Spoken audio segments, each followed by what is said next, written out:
El planeta de los simios produjo 4 secuelas, 2 series televisivas y una ingente cantidad de subproductos de consumo. Se convirtió en un fenómeno cultural. Y todo comenzó gracias a la visión de 2 hombres. Un novelista francés llamado Pierre Boulle y un productor de Hollywood, Arthur P. Jacobs.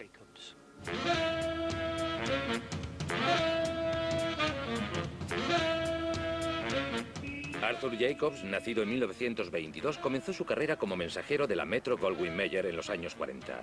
Activo, con carácter industrioso, pronto comenzó a trabajar en el departamento de publicidad de los estudios. Siendo como era un genio de la promoción, la Warner Brothers acabó tentándolo con una jugosa oferta. Sin embargo, Arthur quería controlar su propio destino. En 1941 abandonó la Warner para fundar una firma de relaciones públicas y al cabo de 2 años su clientela incluía nombres tan célebres como Gregory Peck, Jimmy Stewart, Judy Garland y Marilyn Monroe.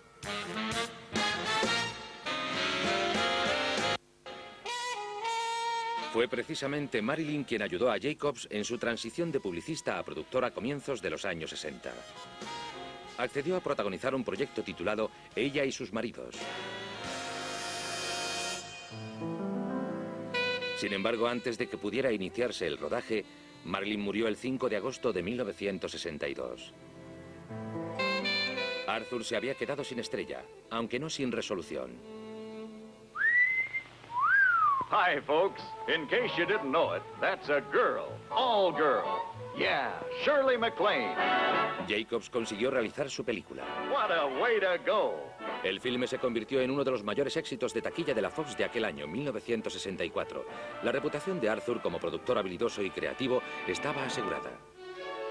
Poco antes de su estreno, el director de la Fox, Richard Zanuck, le demostró su agradecimiento financiando otro proyecto de Jacobs titulado El extravagante Dr. Dolittle.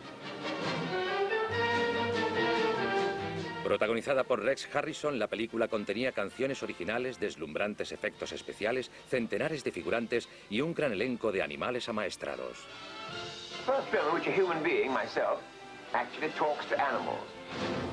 Durante la prolongada fase de preproducción de El extravagante Dr. Dolittle, Arthur abordó a Zanuck para hablarle de una idea para otra película. En ella también se jugaba con el concepto de hablar con los animales, aunque de una forma mucho más seria. Se titulaba El planeta de los simios.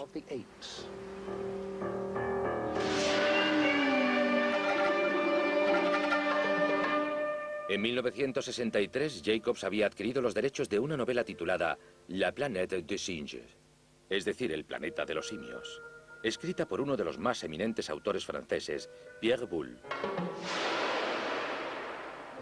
La novela narraba la historia de 3 astronautas que viajaban a un mundo donde el hombre era una bestia primitiva, dominada por una raza de simios superinteligentes. Jacobs leyó el libro poco antes de su publicación y se apresuró a comprar sus derechos cinematográficos. Tenía la corazonada de que la idea contribuiría a elaborar una producción visualmente fascinante y sumamente original. No obstante, Boulle discrepaba. Él consideraba la novela una obra menor, poco susceptible de lograr el éxito en la pantalla. Durante los meses siguientes, Jacobs encargó una serie de bocetos ilustrativos de su imagen de un extraño mundo dominado por los simios. 7 artistas desarrollaron varios conceptos a medida que evolucionaba el guión. Preparó un expediente destinado a vender el planeta de los simios como jamás había visto. Tenía unas 130 páginas repletas de ideas. Así era Arthur, un hombre imaginativo, y se le daba estupendamente. Jacobs recurrió asimismo a Rod Serling, un prolífico guionista famoso por su aplaudida serie de televisión La Dimensión Desconocida. Hechizado por la novela de Boulle, Serling emprendió su adaptación cinematográfica.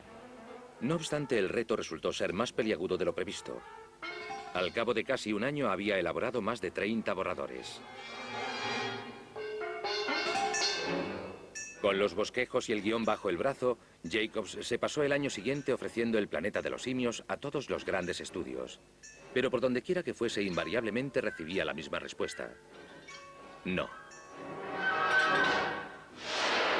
Rechazado y ridiculizado, Jacobs regresó a su antiguo oficio de publicista. Sabía perfectamente que solo hay algo capaz de entusiasmar a un ejecutivo de Hollywood con un proyecto. Una estrella. El 5 de junio de 1965, Arthur tenía concertada una cita con uno de los más respetados e influyentes actores de Hollywood, Charlton Heston. Un veterano de éxitos de taquilla como Los 10 Mandamientos y ganador de un Oscar de la Academia por su interpretación en Ben-Hur. Arthur Jacobs vino a verme con la novela de Pierre Boulle, El planeta de los simios, y una notable colección de esbozos de las escenas y de la película que Arthur tenía en mente. Y me atrajo. Me gustó la idea de los monos parlantes y de una civilización distinta. Sencillamente, era una idea maravillosa para una película. Heston también le recomendó que sumase un director a su equipo, Franklin Schaffner, que acababa de finalizar una producción titulada El Señor de la Guerra. Así que Arthur ya contaba con dos ingredientes clave, un protagonista y un director. Iba de estudio en estudio, pero le respondían, ¿pero de qué está hablando? ¿Naves espaciales? ¿Monos parlanchines? ¿Ha perdido el juicio? Eso es para los seriales de los sábados por la mañana, largo de aquí. No es difícil imaginar la renuncia de los ejecutivos de los estudios. Hasta entonces, los actores disfrazados de simios solían encontrarse más bien en los filmes de serie B. Y habitualmente eran más risibles que verosímiles. Pero pese a todos los impedimentos, Jacobs no cejaba. Por fin, Richard Zanuck, que por entonces dirigía la Fox, tras suceder a su padre, dijo, reunámonos y tratemos este asunto. Ya habíamos hecho una o dos películas con Arthur y teníamos firmado un contrato para producir varios filmes. Así que nos presentó el guión, que requería mucho trabajo, con todos esos dibujos. Me lo dejó para que lo considerase. Lo leí durante el fin de semana y quedé cautivado. Pero aún abrigaba ciertas reservas. Dick Zanuck dijo, estos monos eran actores, ¿verdad? Caracterizados, no monos de verdad. Respondimos, sí, claro, por supuesto. Y replicó, ¿y si la gente se ríe de la caracterización? Podía resultar muy cómico si no se hacía perfectamente. Así que solicité que se hiciera una prueba. El 8 de marzo de 1966, Arthur y su equipo acudieron a la Fox y filmaron unas pruebas. Hicimos un ensayo conjurado. Todo el experimento costó 4.300 euros, que era el límite impuesto por Zanuck. Good evening, Mr. Thomas. Feeling fine, I hope. Considering I've been kept in a cage for 6 weeks, I'm fine, yes. Good. En la prueba aparecían Charlton Heston y una leyenda de Hollywood, Edward G. Robinson, encarnando al orangután dirigente, el Dr. Zaius. Man here is an animal. Man here was an animal. He had no civilization. He wore no clothes. He thought no thoughts. He spoke no language. Just a few feet from this tent, you found a cemetery. Built and filled by a civilized race. A race which, according to you, never got beyond a crawl and a couple of grunts. You found more than a cemetery, Doctor. You found a question. Which came first, the chicken or the egg? The ape or the man? Dr. Zayas, you'd better take a look at this. We found it in some kind of artificial shaft. Fíjense bien. Quizá reconozcan a Jace Brolin interpretando al chimpancé Cornelius. What do you think you found, Mr. Cornelius? Not found, Doctor. Lost. And I'm afraid that would be a birthright.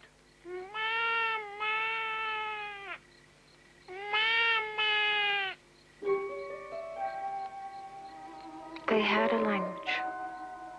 While we swung from trees, they had a language. You're right, Mr. Thomas. We have uncovered a question. Now we must unearth an answer. If man had a civilization here, what happened to it? You better go out there and supervise the preparations for our departure. Las caracterizaciones para la prueba fueron obra de Ben Nye, el jefe del departamento de maquillaje de la Fox, aunque primitivo, sirvió. Demostró que la idea podía funcionar. No resultaba risible. Tras visionar las pruebas de cámara, Richard Zanuck dio a Arthur Jacobs el placer que tanto tiempo llevaba aguardando. El planeta de los simios por fin se haría realidad.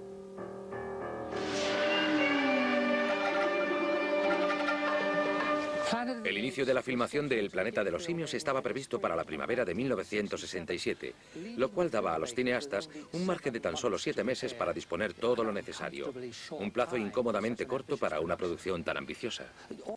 Si bien el guión aún no era plenamente satisfactorio, todo el mundo reconocía que el mayor desafío residía en el maquillaje. El ensayo de Ben Nye no había sido más que un buen comienzo, pero se requería un artista del maquillaje especializado en prótesis, ligeros postizos de látex, moldeables y aptos para llevarse durante prolongados periodos de tiempo. Se lanzó la propuesta, y el hombre que respondió fue John Chambers. Chambers era un ex sanitario de la Segunda Guerra Mundial que había comenzado su carrera trabajando en un hospital de excombatientes, diseñando miembros ortopédicos y reconstrucciones faciales para los soldados heridos. A comienzos de los 50 se trasladó a California, convencido de que su singular destreza sería valorada en la incipiente industria televisiva. Sus habilidades ortopédicas pronto lo situaron en la cima de la profesión. En menos de una década estaba creando maquillajes monstruosos para programas como La familia Monster, Los otros límites y Perdidos en el espacio. Incluso diseñó las celebérrimas orejas del señor Spock para la serie de televisión La conquista del espacio. Chambers era innovador, hábil y rápido, cualidades que sometería a la prueba de fuego al acometer el planeta de los simios en enero de 1967. La tarea era formidable. Chambers y su equipo hubieron de confeccionar postizos capaces de convertir a más de 200 seres humanos en simios ambulantes y parlantes. Todo ello sin rebasar un presupuesto de 850.000 euros y por añadidura en menos de 4 meses. Cuando vi las pruebas de cámara me parecía una caracterización muy buena para haberla realizado rápidamente y sin experimentación previa. Cuando haces algo así, hay que tener mucho cuidado para que el público no se ría de ti, sino contigo. Con el laboratorio de maquillaje de la Fox a su disposición, Chambers se puso manos a la obra. El primer punto del programa era resolver las dificultades técnicas. La caracterización debía sugerir unos movimientos bucales naturales. Los postizos funcionan en conjunción con los músculos faciales, dejando traslucir la interpretación del propio actor, exagerando las muecas y los gestos al hablar. Rodeado de un equipo de artistas con talento y prometedores novicios, Chambers trabajó contrarreloj. Se contrataban extras tan solo para realizar las numerosas pruebas de maquillaje. Arthur Jacobs me llamó un día y me dijo: así no vamos a ninguna parte. Tenemos que ponernos en marcha. A ver si puedes ayudar a esta gente. Le respondí: ¿no se te ha ocurrido observar un mono propiamente dicho? Replicó: sí. Si crees que puedes conseguirnos un mono, me encantaría verlo. Así que fui a Arthur y le dije: necesitan un mono. Respondió: consígueles uno. Al día siguiente me presenté en maquillaje con un chimpancé y se pusieron: sígueles uno. Al día siguiente me presenté en maquillaje con un chimpancé y se pusieron como locos. A continuación se realizaron diversos diseños para diferenciar los distintos tipos de simios. A los chimpancés, que en el filme simpatizaban con los humanos, se les confirió una apariencia más humana. Los gorilas, que representaban el estamento militar de los simios, fueron dotados de unos rostros mucho más feroces que los de sus congéneres del mundo real. Para los aristocráticos orangutanes se concibió un semblante más noble. Lo que Chambers estaba creando para el planeta de los simios no solo era ingenioso, sino además revolucionario. Los actores podían expresar emociones a través de aquellos disfraces. Es bastante complicado, y John Chambers lo consiguió. Mientras John Chambers se dedicaba al diseño de las caracterizaciones, Arthur Jacobs concentró su atención en el guión. La adaptación cinematográfica de Rod Serling era fiel a la novela original y retrataba una sociedad tecnológicamente avanzada.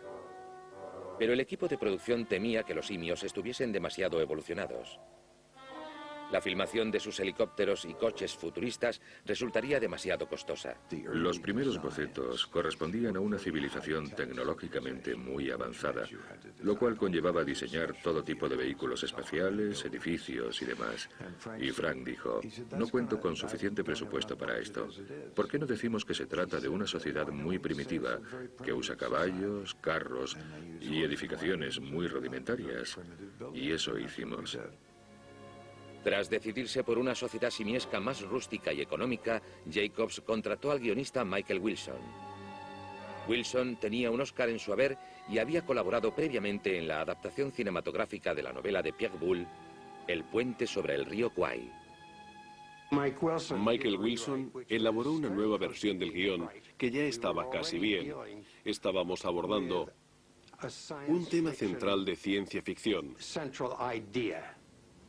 Y puesto que yo ya había hecho mucha ciencia ficción para la televisión, era consciente de que no puedes presentar demasiadas ideas de ciencia ficción y lograr que funcionen a no ser que dispongas de unos personajes verosímilmente humanos o con reacciones humanas. No éramos capaces de incluir toda la ciencia ficción que Pierre había concebido y tuvimos que simplificarla. Cuando el guión comenzó a cobrar forma, el diseñador de producción William Kriver empezó a idear una sociedad simiesca más primitiva. Tenía que imaginar una arquitectura propia y distinta para el planeta de los simios. Así que busqué inspiración en todos los libros que pude encontrar. Y descubrí que en Turquía hay una población troglodítica excavada en una montaña. Me gustaron las formas y me pareció un lugar extraño. Eso es, pensé. Eso es lo que vamos a hacer. No sé cómo lo haremos, pero nos reunimos con Arthur y el director y dijeron, sí. Con la fecha de inicio del rodaje encima, la producción recibió el mazazo de la inesperada deserción del actor Edward G. Robinson. Quejándose de las interminables sesiones de maquillaje, decidió abandonar el papel del Dr. Zaius. Cuando por fin nos disponíamos a comenzar la película, le dijimos, Eddie, tenemos que ponernos a rodar. Y respondió, chicos, no puedo hacerla, estoy mal del corazón, soy demasiado viejo. Y añadió, aquel maquillaje me ponía frenético. No podría soportarlo día tras día. Tengo que dejarlo. Los ejecutivos del estudio también expresaban sus preocupaciones, esta vez a causa del creciente presupuesto de la producción. El 28 de abril, tan solo 3 semanas antes de la fecha prevista para el inicio de la filmación, el estudio rebajó los 55 días estipulados de rodaje a 45. Todos los aspectos de la producción se vieron afectados, a excepción de las partidas de maquillaje y vestuario, a las que siguieron destinándose unos 850.000 euros. Jacobs y la productora acabaron negociando unos gastos de 5 millones de euros. Y el 21 de mayo de 1967, el planeta de los simios compareció ante las cámaras y estaba a punto de marcar un hito en la historia del cine.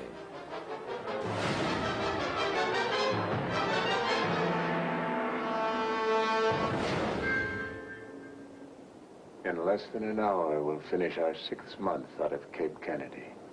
The Earth has aged nearly 700 years since we left it. While we've aged hardly at all. Seen from out here, space is boundless. It squashes a man's ego. I feel lonely. I leave the 20th century with no regrets. But one more thing. Does man, that marvel of the universe, that glorious paradox who sent me to the stars, still make war against his brother? Tras un prólogo en el que retrataba la personalidad del astronauta George Taylor, la primera secuencia de la película representaba el trágico accidente de su nave espacial.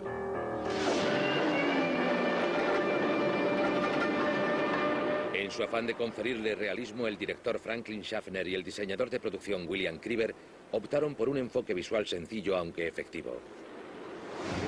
Convencí a Frank para filmar la colisión con un plano subjetivo como si la presenciásemos desde la nave.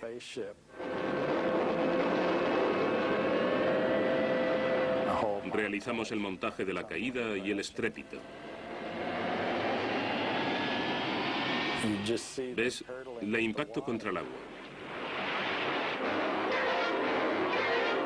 A continuación, la pantalla se queda en negro, y cuando asciende, la cámara retrocede y te encuentras en el interior de la nave espacial.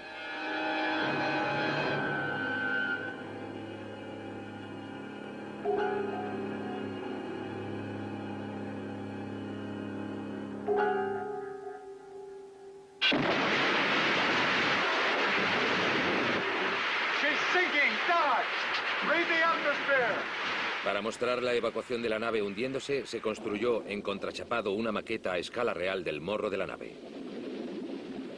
Creo que tenía unos 7 metros de longitud o más.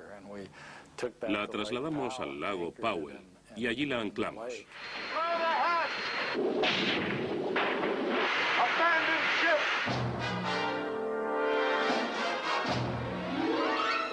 Lo dispusimos todo para rodar la escena en que los astronautas abandonan la nave, de modo que pudieran introducirse en la maqueta y saltar al agua.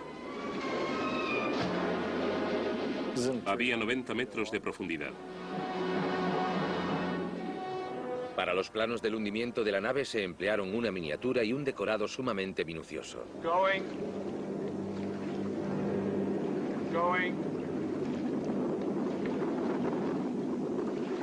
Gone. Okay, we're here to stay. La primera secuencia que se rodó mostraba a los astronautas supervivientes atravesando un desierto. Fue filmada en un remoto paraje de la ribera del río Colorado, en Utah y Colorado, por el director de fotografía Leon Shamroy. El lugar de rodaje era desolado y adverso. Los equipos de cámara y sonido llegaron por helicóptero, a pie y en recuas de mulas. Jeff Barton, que encarnaba al astronauta Dodge, llegó a desmayarse por el calor, ya que a menudo la temperatura ascendía hasta los 49 grados centígrados. You're no seeker. You thought life on Earth was meaningless. You despise people. So what'd you do? You ran out. No, it's not like that, Landon. I'm a seeker, too. But my dreams aren't like yours. I can't help thinking somewhere in the universe there has to be something better than man. Has to be. Al principio del film aparecen esas pequeñas figuras en mitad del paisaje. El rodaje supuso días y días de trabajo. Le pregunté a Frank por qué te interesan tanto las primeras secuencias. Y me respondió, porque dejan sentados el ambiente, el tono y el objetivo de la película.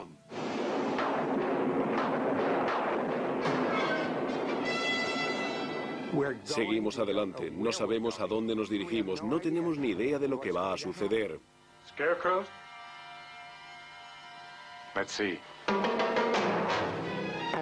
Y así queda claro el carácter del filme.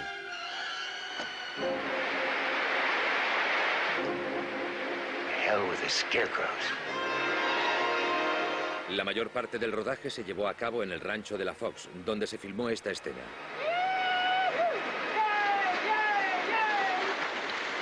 Esta poza se empleó originalmente en el extravagante Dr. Dolittle, de Arthur Jacobs. Sin embargo, el caudal de la cascada se incrementó expresamente para esta producción gracias a 2 docenas de mangas de incendios cuidadosamente camufladas.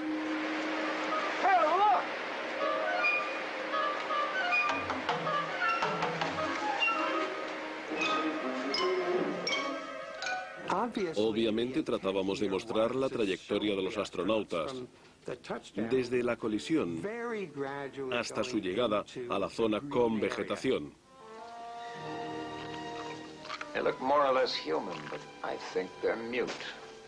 Las labores de logística fueron peliagudas. Por ejemplo, tuvimos que sembrar un maizal. Pues bien, resultó que la localización que habíamos elegido en el rancho era perfecta para cultivar maíz.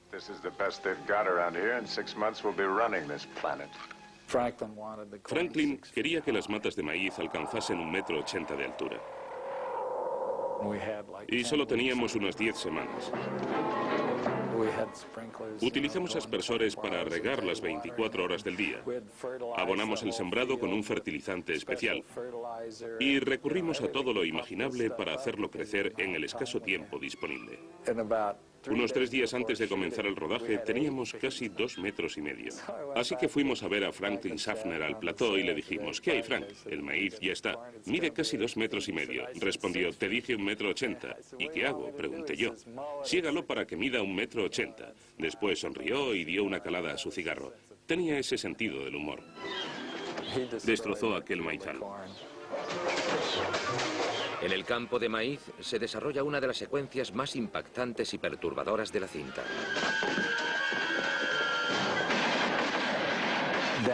Esa escena tenía que captar tu interés y convencerte inmediatamente de que ibas a ver algo extraordinario, espeluznante, algo completamente distinto a cuanto habías visto hasta entonces.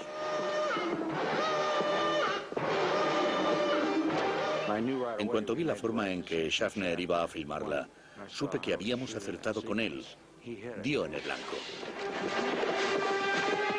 Para contribuir a la creación de una atmósfera inquietante y propia de otro mundo, Jerry Goldsmith compuso una partitura experimental. Empleó instrumentos inusitados como cacerolas, un cuerno de carnero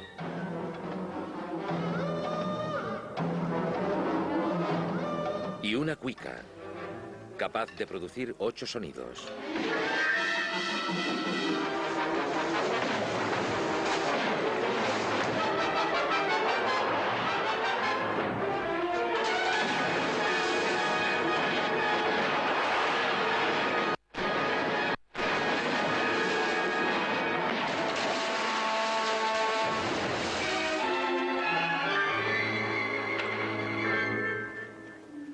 Al final de la redada, Taylor es apresado.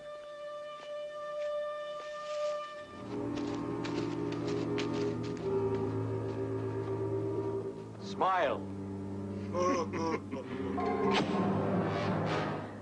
Durante su cautiverio, Taylor trata de entablar contacto con una simpática chimpancé llamada Doctora Thira.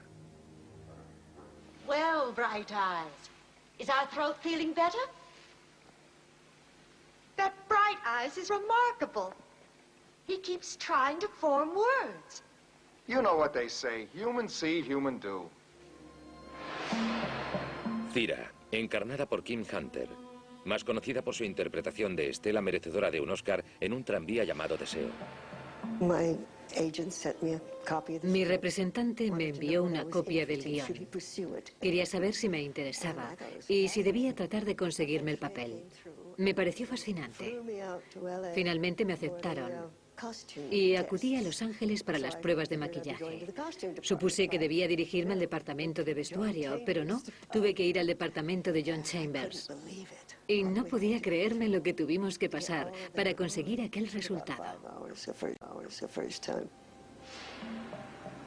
La primera vez nos costó 5 horas. No se trataba solo de los postizos, sino de todos los complementos. La peluca, el pelaje de las manos. Tenían que aplicarme un pintaúñas marrón. Lo único que llevaba descubierto eran los globos oculares. A continuación hicimos unas pruebas de cámara.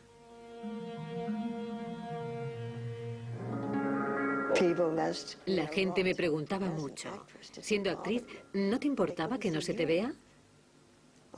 Bueno, se veía el personaje que encarnaba, eso es lo que importa. Me encantó el papel de la doctora Shira.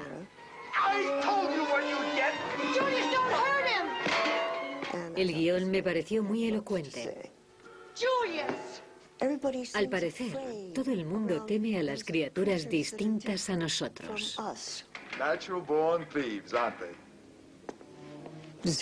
Shira, siendo psicóloga, tenía mucho interés en aprender acerca de ellos.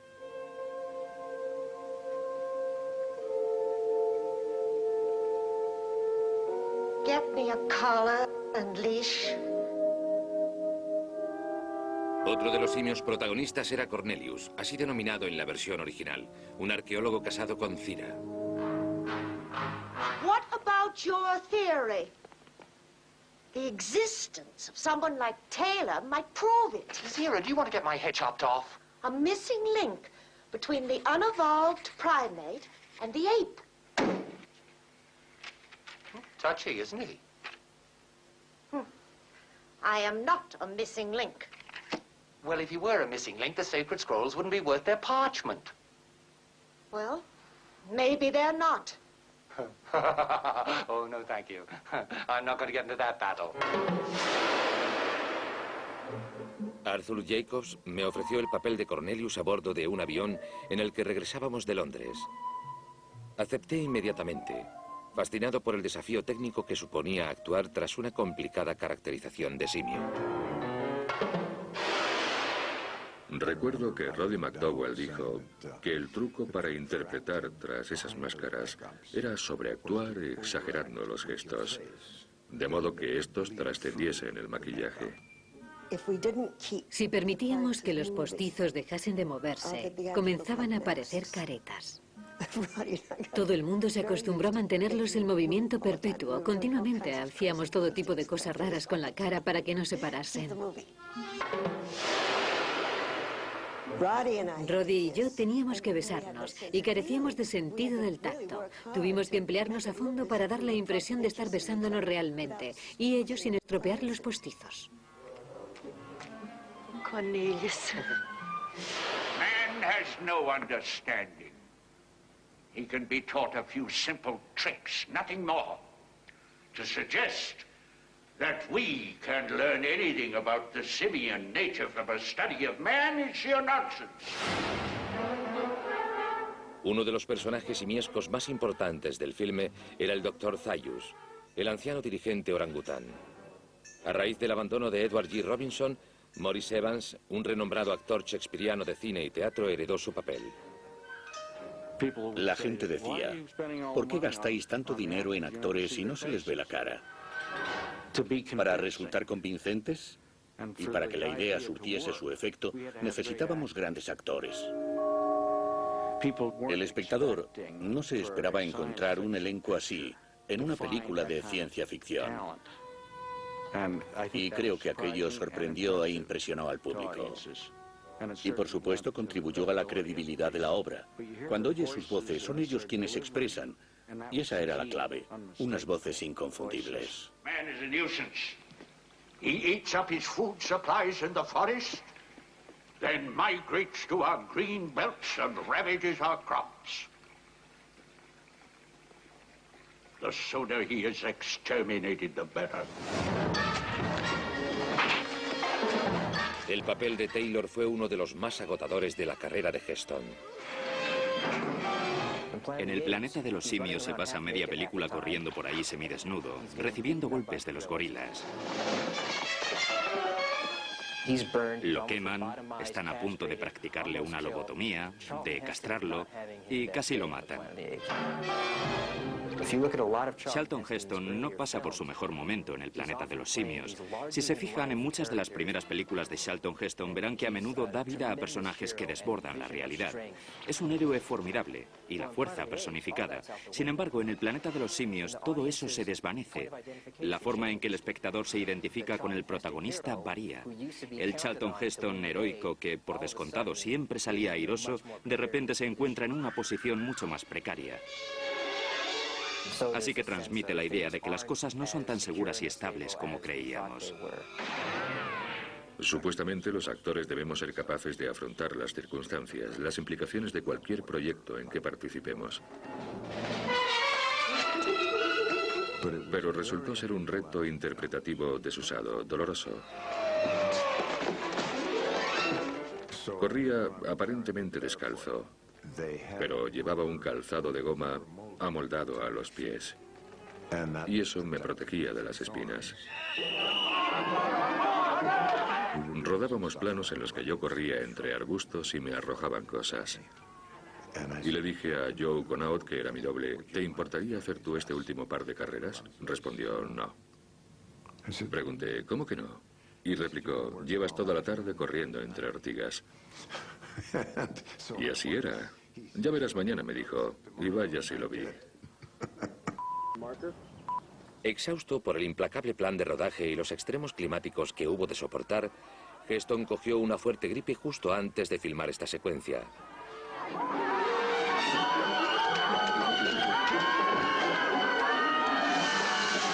Por fortuna, su voz ronca realzó su actuación. Taylor!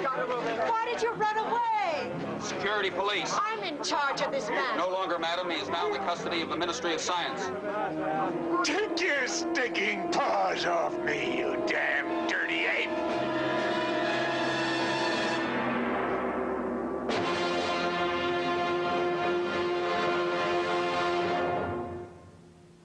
No one will listen to me.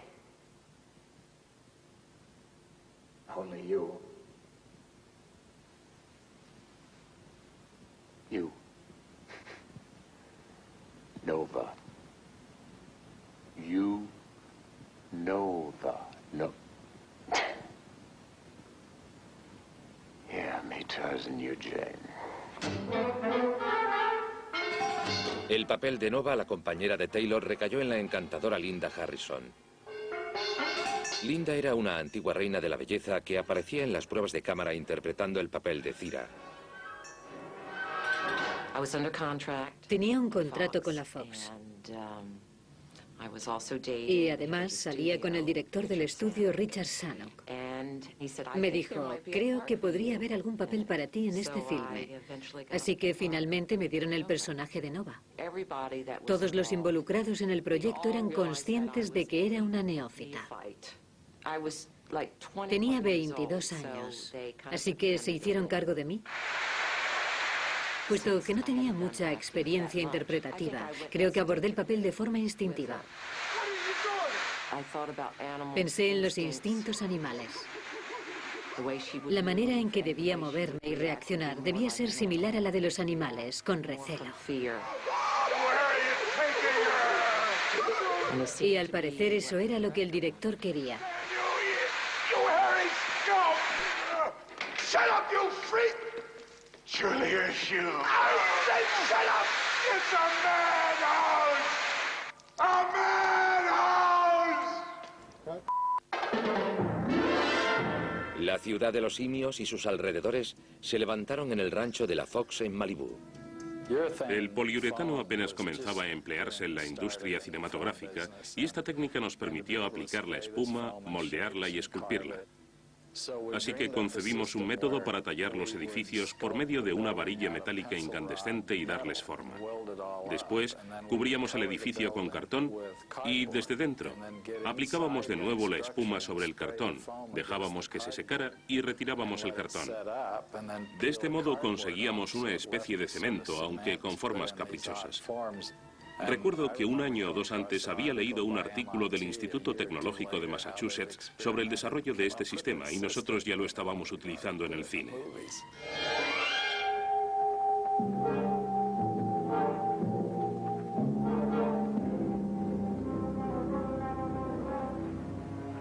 Do you acknowledge kinship with any of these creatures? With one of them, yes. Identify him then. Speak to him. Len. You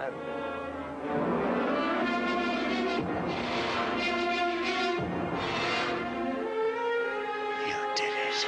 You cut up his brain, you bloody baboon! Aparte del maquillaje de los simios, hubo otras caracterizaciones complicadas en este film. Los detalles más nimios, pero quería garantizar que fueran realistas. Por ejemplo, los simios hacían la lobotomía a uno de los astronautas. Eché mano de mis historiales clínicos y de los libros de cirugía. Me documenté sobre el aspecto que presentan las cicatrices de la lobotomía. Cosas así. Insignificante, pero bien hecho. Sin embargo, fue la caracterización simiesca la que suscitó los mayores problemas de intendencia. Para las escenas en que aparecían hasta 2 centenares de simios, se requerían hasta 80 maquilladores, peluqueros y personal de guardarropía. La gran cantidad de técnicos contratados supuso retrasos para otras películas por todo Hollywood, dada la escasez de maquilladores cualificados disponibles. Los protagonistas usaban postizos nuevos cada día. Así que enseñé a todo el mundo a modelar la goma espuma. Lo estuve trabajando día y noche durante varias semanas para conseguir goma espuma de sobra para todos. Por fin, el proceso de maquillaje, que inicialmente llevaba hasta 6 horas, se redujo a tan solo 3. Contaba con gente formada en mi laboratorio, así que aquello funcionaba con la fluidez de una cadena de montaje. Sabían lo que tenían entre manos.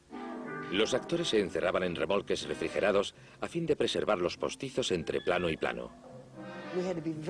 Debíamos de tener mucho cuidado. En aquella época, claro, mucha gente fumaba. Así que nos dieron unas largas boquillas para mantener el cigarrillo alejado. Para comer, teníamos que mirarnos en el espejo para no destrozar las máscaras. La barbilla del actor se quedaba suelta si se forzaba demasiado. Así que les recomendamos que, a la hora de comer, no ingiriesen alimentos sólidos que requirieran masticar, que tomasen batidos, una dieta blanda. Y cuando volvían de almorzar siempre traían las mandíbulas colgando. Había un espacio hueco en el interior y venían con él lleno de guisantes y trozos de zanahoria. No me importaba. No costaba demasiado trabajo volver a colocarlas. En el plató comenzó a observarse otro fenómeno inusitado durante las comidas. Se producía una especie de autosegregación. Los gorilas comían todos en una mesa, los chimpancés en otra y los orangutanes en otra. No sé qué explicación podría haber para esto, pero cualquiera que fuese es cierto. Los gorilas solían andar juntos y los chimpancés también. De hecho, yo no hablaba mucho con Maurice Evans cuando estábamos juntos en el plató y lo conocía bastante bien. Pero era un orangután, uno de los otros. Los actores nunca fueron conscientes de ello. Sencillamente se agrupaban con sus compañeros, con los mismos. Grupos en los que se integraban en la película. Fascinante. Paradójicamente, el clasismo y los prejuicios son dos de los temas clave del filme. You promised to speak to Dr. Zayas about me. I did. You know how he looks down his nose at chimpanzees. Los simios tienen una estructura social distinta. Los orangutanes componen la clase política. Learned judges, my case is simple. It is based on our first article of faith, that the Almighty created the ape in his own image. Los chimpancés son los científicos e intelectuales. I discovered evidence of a simian culture that existed long before the sacred scrolls were written. Los gorilas forman la clase trabajadora y militar. Se trata de una representación alegórica que los cineastas emplearon para realizar algunas mordaces observaciones sobre la sociedad humana. Why are all apes created equal? Some apes, it seems, are more equal than others. El propio Michael Wilson declaró que el tema principal del planeta de los simios eran más los conflictos humanos que los simios, y cuando Wilson emprendió la redacción final del guión, aportó un punto de vista mucho más político, reflejando su experiencia de haber estado en la lista negra durante la caza de brujas del senador McCarthy. Question is, have you ever been a member of the Communist Party? You refuse to answer that question, is that correct? I have told you that I will... All right, stand away from the stand. Fight for the Bill of Rights, which I'll stand to destroy. This man away from the stand. My name is Taylor. Silence the animal. Posiblemente el mejor ejemplo de la postura política de Michael Wilson sea la secuencia del juicio donde prácticamente se ejerce un proceso inquisitorial contra Cira, Cornelius y Taylor. By your leave, Mr. President, that this tribunal has not yet defined the purpose for this inquiry. At the very least, this man has the right to know whether there's a charge against him. The accused is a non-ape and therefore has no rights under ape law. Then why is he called the accused? Your honors must think him guilty of something. Let us warn our friends that they endanger their own careers by defending this animal. Yo la consideraba más bien una película de aventuras. No como algún tipo de hito, ni político ni social. La gente la ha analizado atribuyéndole un montón de significados en los que nosotros, yo al menos como director del estudio, no habíamos reparado. No pretendíamos que el público saliese del cine pensando más que en el buen rato que había pasado. Quizá en el fondo puede que encerrase un mensaje oculto que Michael Wilson y Arthur Jacobs y demás trataran de expresar crípticamente. Pero yo jamás pensé en algo así en absoluto. Tácitamente, estábamos haciendo un film político. Entre nosotros nunca lo dijimos en voz alta, ya que nos encontrábamos en plena guerra de Vietnam.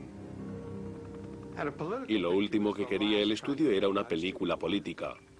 El país padecía graves problemas. Habían asesinado a John Kennedy, también a defensores de los derechos civiles como Martin Luther King, disturbios raciales. La imagen que Estados Unidos tenía de sí mismo había recibido muchos varapalos, así como la percepción que tenía de sí como una democracia estable. Dr. Zayas, I know who I am. But who are you? How in hell did this upside-down civilization get started? You may well call it upside down since you occupy its lowest level, and deservedly so. La ciencia ficción puede ser un vehículo para tratar asuntos controvertidos sin presentar explícitamente el tema que se aborda, porque se encuentra ligeramente camuflado. Cuando oyes decir, para la mayoría de los simios todos los humanos parecen iguales o los monos imitan lo que ven, puedes reírte si te apetece, pero al mismo tiempo puedes interpretarlo como la manifestación de la forma en que los grupos interaccionan entre sí y del concepto que tienen quienes ejercen el poder. Return this creature to his cage. But you do it out of fear, remember that? Remember that? Because you're afraid of me. What are you afraid of, Doctor? Pero la seriedad de sus contenidos no era óbice para que hubiese un ambiente festivo en el rodaje. Me acuerdo de cuando filmamos la secuencia del juicio, cuando me arrancaban aquel mugriento taparrabos.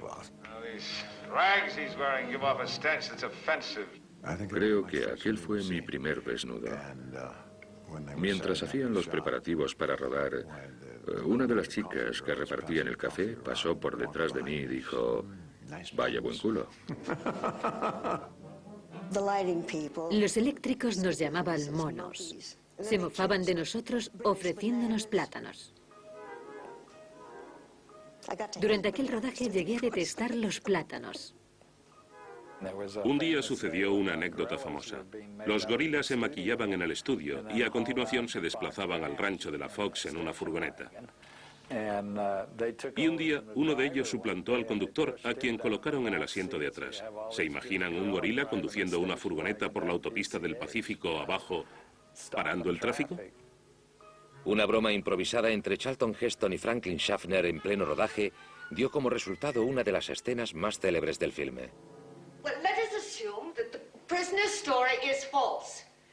But if he did not come from another planet, then surely he sprang from our own.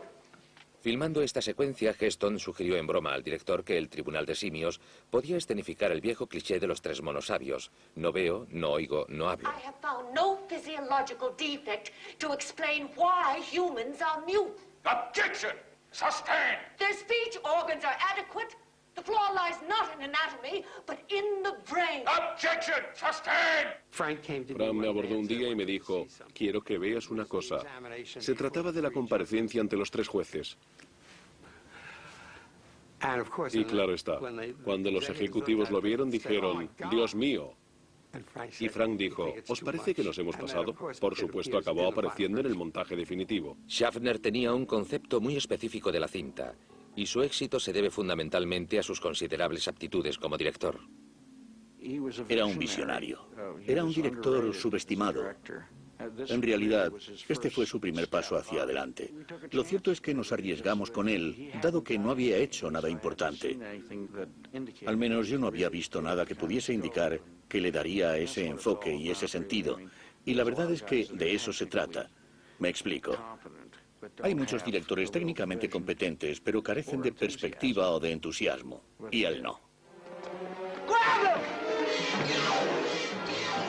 Hacia el final de la película, Taylor huye. Who are you? So you can talk. I'm Dr. Zira's nephew. This abduction was her idea. Cornelius! Se produce una persecución hasta un yacimiento arqueológico de la zona prohibida.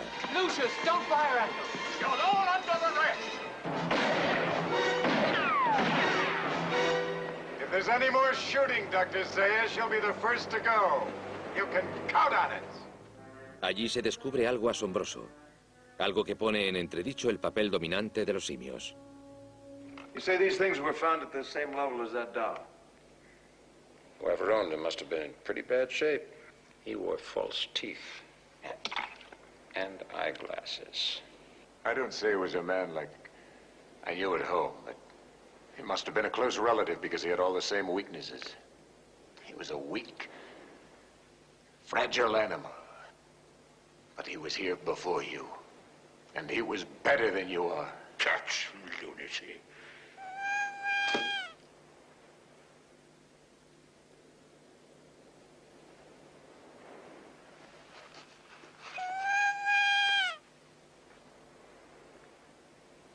Dr. Zayas, would an ape make a human doll that talks? Era un conflicto entre civilizaciones, si quieren. Lo que a mí me interesaba era la dicotomía de la personalidad de Taylor. Era un hombre duro y amargado que llega a tal punto de desencanto con su civilización que literalmente abandona a la Tierra. You who are reading me now are a different breed. I hope a better one. De repente se encuentra en otro planeta poblado por simios. Y está solo, viéndose en la obligación de defender al género humano. Se trata de una antítesis interesante y traté de sacarle todo el jugo como pude. Las secuencias finales se filmaron en la costa californiana, en Suma Beach, cerca de Malibú. Aquí Taylor se las arregla para someter a Zayus y se enzarzan en una postrera confrontación. Don't try to follow us. I'm pretty handy with this. Of that I'm sure. All my life I've awaited your coming and dreaded it. Like death itself. Why? I've terrified you from the first, Doctor. I still do. You're afraid of me and you hate me. Why? Because you're a man. And you're right. I have always known about man. From the evidence, I believe his wisdom must walk hand in hand with his idiocy. His emotions must rule his brain. He must be a warlike creature who gives battle to everything around him, even himself. What evidence? There were no weapons in that cave. The Forbidden Zone was once a paradise. Your breed made a desert of it ages ago. It still doesn't give me the why. A planet where apes evolved from men? There's got to be an answer. Don't look for it, Taylor. You may not like what you find. El colofón de la película fue motivo de controversia entre el estudio y los cineastas. Se había filmado, si bien finalmente se desechó, una secuencia en la que se revelaba que Nova estaba embarazada. Decidimos que la estructura del film se vería terriblemente afectada y su situación variaría para centrarse en su condición de embarazada, porque tienes que dar continuidad al suceso. Si está encinta, eso se convierte en un elemento de la historia, así que nos habríamos embarcado en algo completamente distinto. Si Taylor y Nova tenían un hijo, ¿tendría la facultad del habla? ¿Tendría ese niño el mismo tipo de inteligencia que Taylor? Y si surgiese una nueva estirpe de humanos inteligentes, ¿qué ocurriría?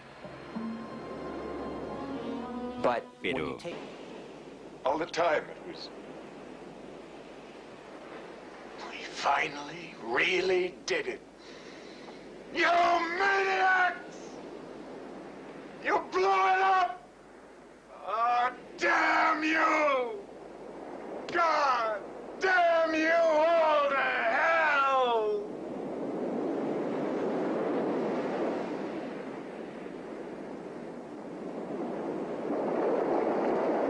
Ese último plano, a mi juicio, es una de las imágenes más extraordinarias del cine de los años 60. El héroe americano se encuentra frente al símbolo arruinado de las esperanzas de Estados Unidos.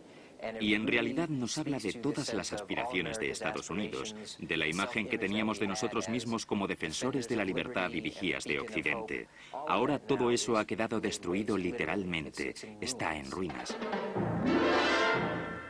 El final no fue concebido para transmitir un mensaje, sino para dar una gran sorpresa al público, para que dijese, Dios mío, mira dónde hemos estado todo el tiempo. La pavorosa imagen de una estatua de la libertad en ruinas trae aparejados algunos interesantes desafíos técnicos. Descubrimos un lugar para rodar en un extremo de Summit Beach que tenía aproximadamente el tamaño idóneo. Al final de la playa había un roquedal musgoso con aspecto de bronce oxidado o algo así. Así que empleamos aquellas rocas como base para la estatua, que era una pintura de Emil Kousa, el jefe de decorados del estudio. Y Frank no estaba conforme, dado que no quería limitarse al plano general. Deseaba introducir la estatua sin que se supiese qué era. Se me ocurrió rodar desde los acantilados, empleando una dolly y una maqueta en primer plano.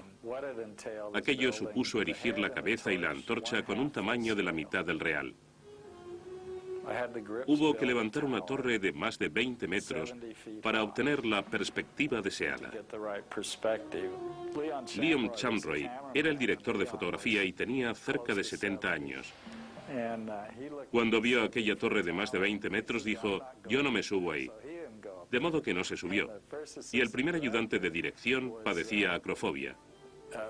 No iba a subirse. Así que Frank me pasó el megáfono diciendo, tú la has construido, nos veremos en la cima. Así que Frank y yo subimos y filmamos el plano. El resto ya es historia.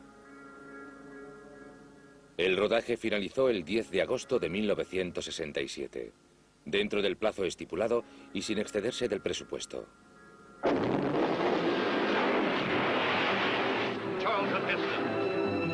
The world he finds out in the galaxy will challenge every idea you've ever had of civilization. A planet where man is the lowest order of living things, and the superior beings are apes. El estreno mundial de El planeta de los simios tuvo lugar el 8 de febrero de 1968. Fue un rotundo éxito de taquilla, recaudó más de 22 millones de euros y fascinó a públicos de todas las edades. They build the cities, make the laws. Los adultos se vieron atraídos por su inteligente guión y sus interpretaciones de primer orden. Los niños quedaron encantados con sus aventuras y elementos fantásticos. 20th Century Fox transforms the motion picture screen into Planet of the Apes. El filme también se ganó los elogios de la crítica, que alabó tanto su singular y oportuno análisis político como su espectacularidad. Planet of the Apes, beyond your wildest dreams.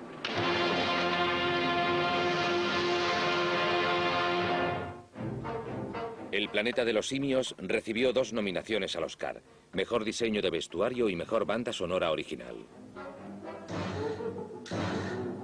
Pero el reconocimiento especial de la Academia estaba reservado para el mago de la caracterización, John Chambers, que recibió un Oscar especial por su extraordinario logro en El planeta de los simios. Recibió la estatuilla de manos de Walter Matthau y de un amigo.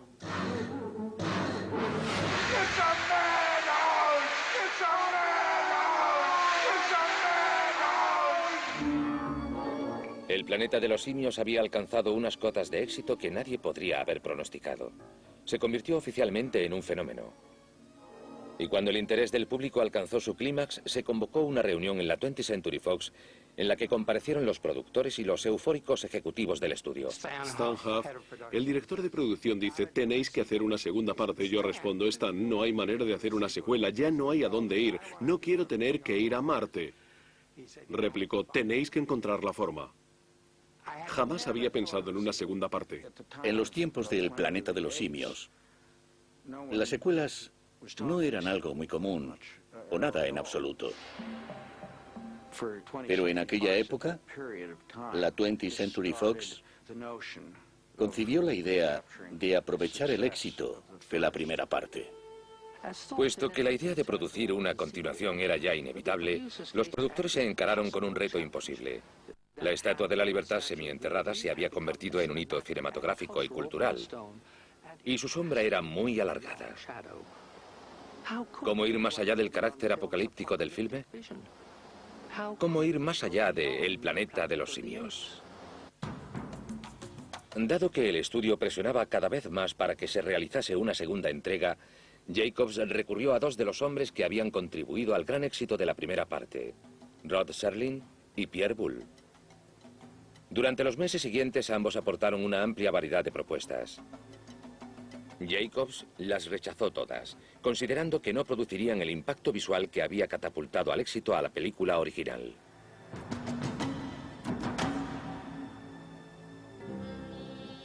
El planeta de los simios evidentemente estaba resultando ser difícil de igualar, hasta que el productor asociado Mort Abrahams conoció en Londres al oscarizado guionista y poeta Paul Dane. Dane era célebre por su trabajo en películas de suspense ambientadas en la Guerra Fría como El espía que surgió del frío. También era famoso por ser el coguionista del clásico del agente 007, James Bond contra Goldfinger. Estaba en Londres por otro asunto, y allí conocí a Paul. Fui franco con él. Le dije que tenía problemas para desarrollar esta idea. Me dijo, déjame ver qué se puede hacer. Me llamó 2 o 3 días después para decirme, creo que tengo una idea sobre cómo hacerlo. Trabajando en colaboración con Mort Abrahams, presentó un primer esbozo en septiembre de 1968. Se titulaba Planet of the Apes Revisited y contenía muchas ideas que acabaron empleándose en la película definitiva, así como una que fue rechazada. El nacimiento de un niño mitad simio, mitad humano, que aquí podemos contemplar en unas raras pruebas de cámara. Curiosamente, el estudio temía que el implícito cruce entre especies privase al filme de la calificación de apto para todos los públicos. Dado que Franklin Schaffner ya estaba comprometido con una gran superproducción de la Fox, Patton, la tarea de llevar a la pantalla la segunda parte, El planeta de los simios, recayó sobre el veterano director de cine y televisión, Ted Post. Sin embargo, poco después de firmar su contrato, amenazó con renunciar cuando supo que Charlton Heston se mostraba remiso a regresar a su papel de Taylor. Le dije a Arthur, no creo que la segunda parte se sostenga en ausencia de la estrella original. Así que se tomaron un tiempo para meditar sobre ello. Y finalmente se les ocurrió una solución que convenció a Charlton Heston para que participase en la secuela. Dick Zanuck me llamó para decirme, Chuck, tenemos que hacer una segunda parte. Esta película es colosal. Le respondí, no quiero hacer una continuación. Esto es como la serie de Andy Hardy. Y replicó, Chuck, no puedo hacer la segunda parte si tú no participas. Así que le dije, bueno, Richard, cuenta conmigo, porque no podríamos haber hecho esta película de no ser por ti. Pero, ¿qué te parece si en la segunda parte me matan en la primera secuencia, me pagas lo que quieras y lo dono a una escuela o algo así? Me dijo, de acuerdo, eso está bien, trato hecho. Y cuando se estaba escribiendo el guión, volvió a llamarme y me dijo, Chuck, ¿qué te parece si desapareces en la primera secuencia y mueres en la última? Y respondí, bueno, creo que me vale. Bien, ¿qué demonios? Una vez resuelta la crisis de Heston, el equipo de producción aún tenía ante sí un último obstáculo. El estudio insistía en asignarle un presupuesto reducido, dado que desde el estreno de la primera parte, la Fox había pasado por un mal momento financiero, dado que una serie de musicales de alto presupuesto habían rendido por debajo de las expectativas. Hello, Dolly, La Estrella y el extravagante Dr. Dolittle, producida por Arthur Jacobs. Tuvieron un par de fracasos, así que la directiva se puso muy nerviosa. No querían invertir más de lo estrictamente necesario, de modo que llegó la orden de recortar los presupuestos de todas las producciones que había en marcha por entonces. Con un presupuesto de poco más de 2,5 millones de euros, la mitad que el filme original, Regreso al planeta de los simios comenzó a filmarse en febrero de 1969. Don't look for it, Taylor. You may not like what you find. La historia arrancaba en el punto exacto donde finalizaba la primera película. What will he find out there, Doctor? His destiny. Taylor se aventura en la zona prohibida acompañado por Nova, encarnada de nuevo por Linda Harrison. Tras presenciar una serie de extraños fenómenos, Taylor desaparece misteriosamente. Un nuevo personaje asume el protagonismo. Brent, el capitán y único superviviente de un equipo de rescate enviado en busca de Taylor. Aunque originalmente se había propuesto a Burt Reynolds para el papel, los productores acabaron asignándoselo a un famoso actor de televisión, James Franciscus. Hey. No, I don't want to hurt you. I just want to know where I am. Cuando Brent encuentra a Nova, se da cuenta de que en ella reside la única forma de hallar a su compañero. Taylor. Is he hurt? Is he alive? Creo que escogieron a James porque era una versión reducida de Heston. Guardaban cierto parecido y ambos tenían una voz muy potente y se lo tomó muy en serio. Take me to Taylor. En su búsqueda, Brent y Nova llegan a la ciudad de los simios, que en su mayor parte aún seguía en pie en el rancho de la Fox. Lo cual permitió a los cineastas ahorrarse una buena cantidad de dinero en decorados. The only thing that counts in the end is power. Naked, merciless force. Sin embargo, el ajuste presupuestario se hizo notar en las escenas de masas como esta, en las que los simios del fondo fueron interpretados por extras ataviados con simples caretas. Una medida para reducir gastos que, por desgracia, quedó bien patente. El papel del caudillo de los gorilas, el general Ursis, se le ofreció inicialmente al legendario Orson Welles. Pero cuando Welles declinó la oferta, lo asumió el célebre y enérgico James Gregory, ofreciendo una vehemente actuación.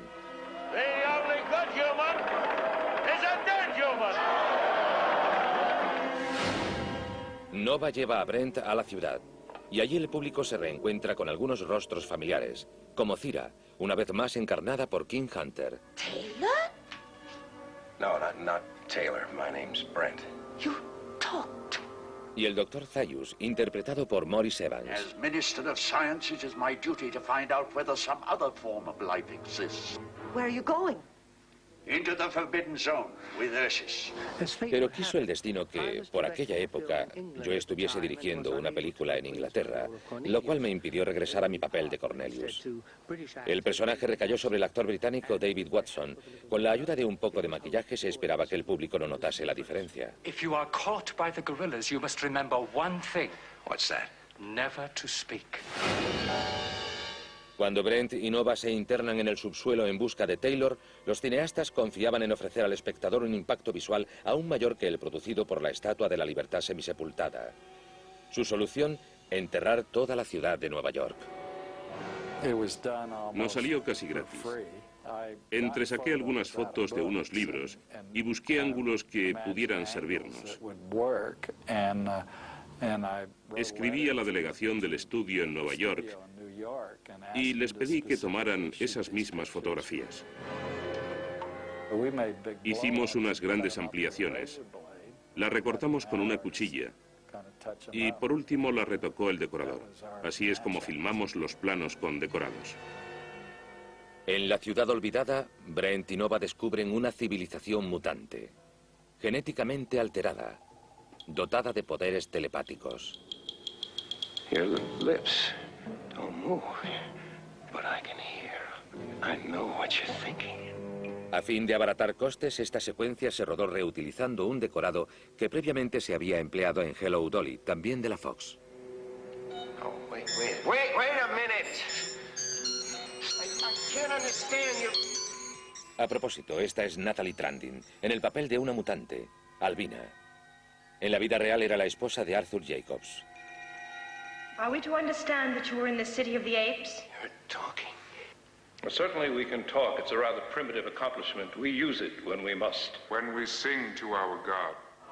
Otro decorado de Hello, Dolly, un filme dirigido por Gene Kelly, también fue transformado en esta capilla, donde los mutantes rezan a un dios de lo más singular.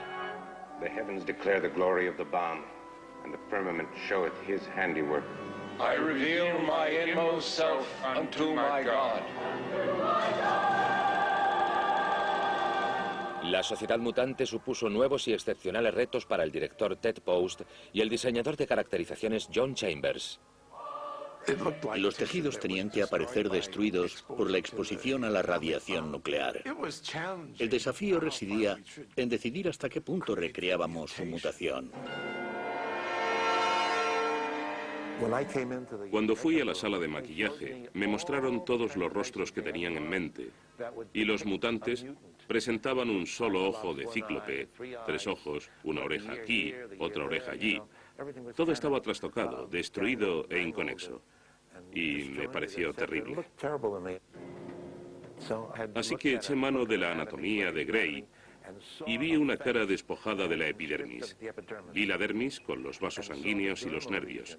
Les dije, este es el aspecto que quiero. Para mí unos mutantes así surtirían efecto. Así que se pusieron manos a la obra y los diseñaron de ese modo. Oh God, bless, we pray you, May the blessing of the Balm Almighty our great army and its supreme commander, and the fellowship of the holy fallout on the eve of a holy war, descend on us all this day.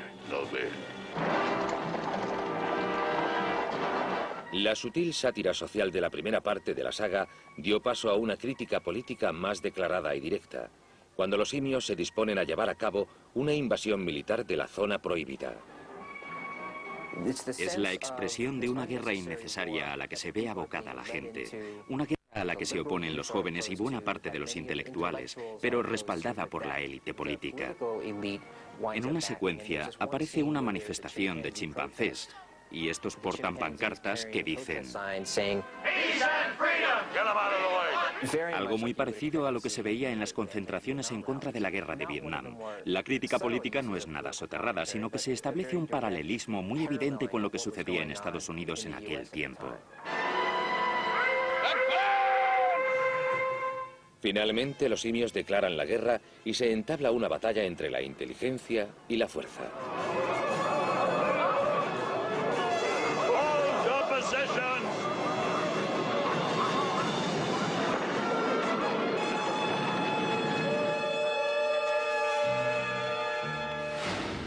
Hacia el final de la cinta, Charlton Heston hace su prometida aparición.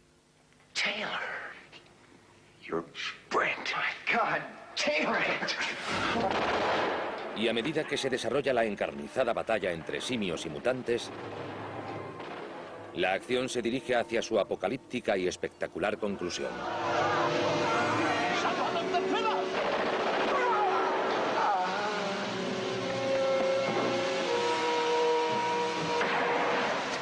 El final lo sugirió el propio Heston, que recelaba de subsiguientes continuaciones. Les dije, ¿qué os parece si activo la bomba atómica y destruyo toda la Tierra?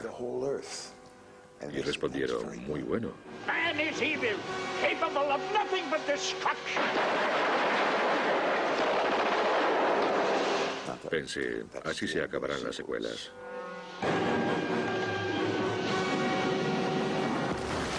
The Planet of the Apes was only the beginning. What lies beneath may be the end.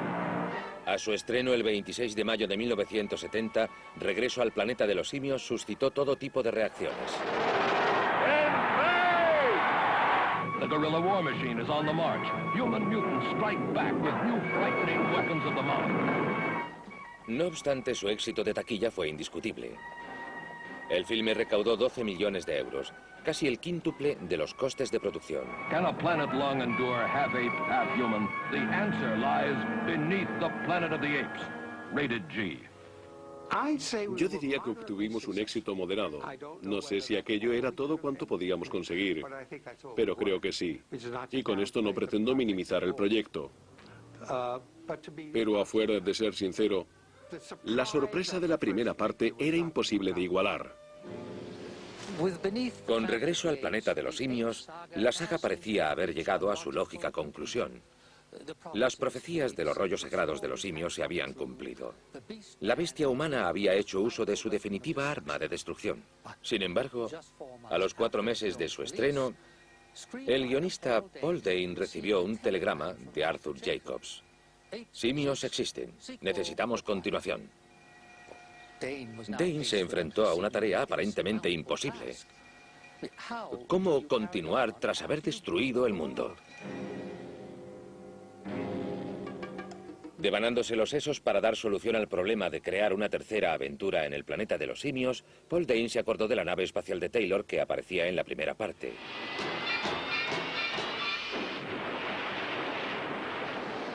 Y le dio una idea.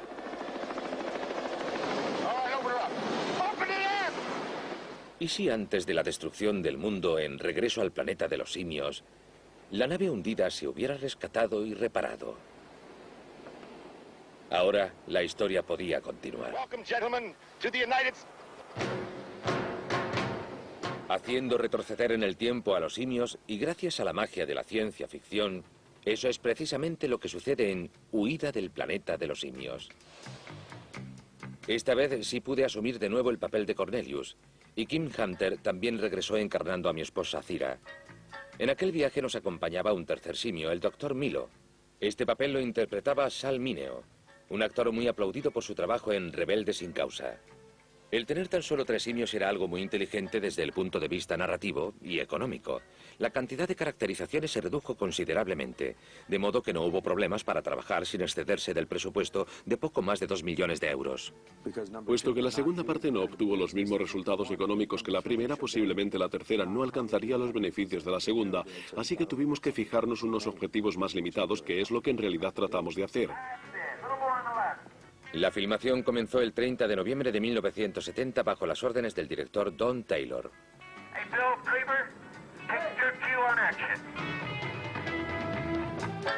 Tengan en cuenta que la mía era la tercera parte de esta serie, así que prácticamente me lo legaron todo.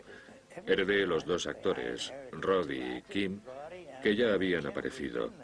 Y desde luego sabían más que yo acerca de sus personajes. Lo único que no recibí en herencia fue la trama. Era distinta, era algo nuevo. La historia de los simionautas continúa en un laboratorio del gobierno donde se les somete a un examen científico.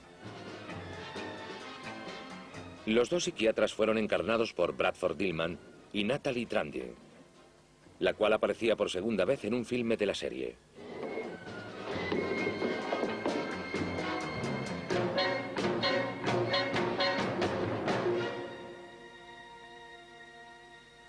Why doesn't she take it?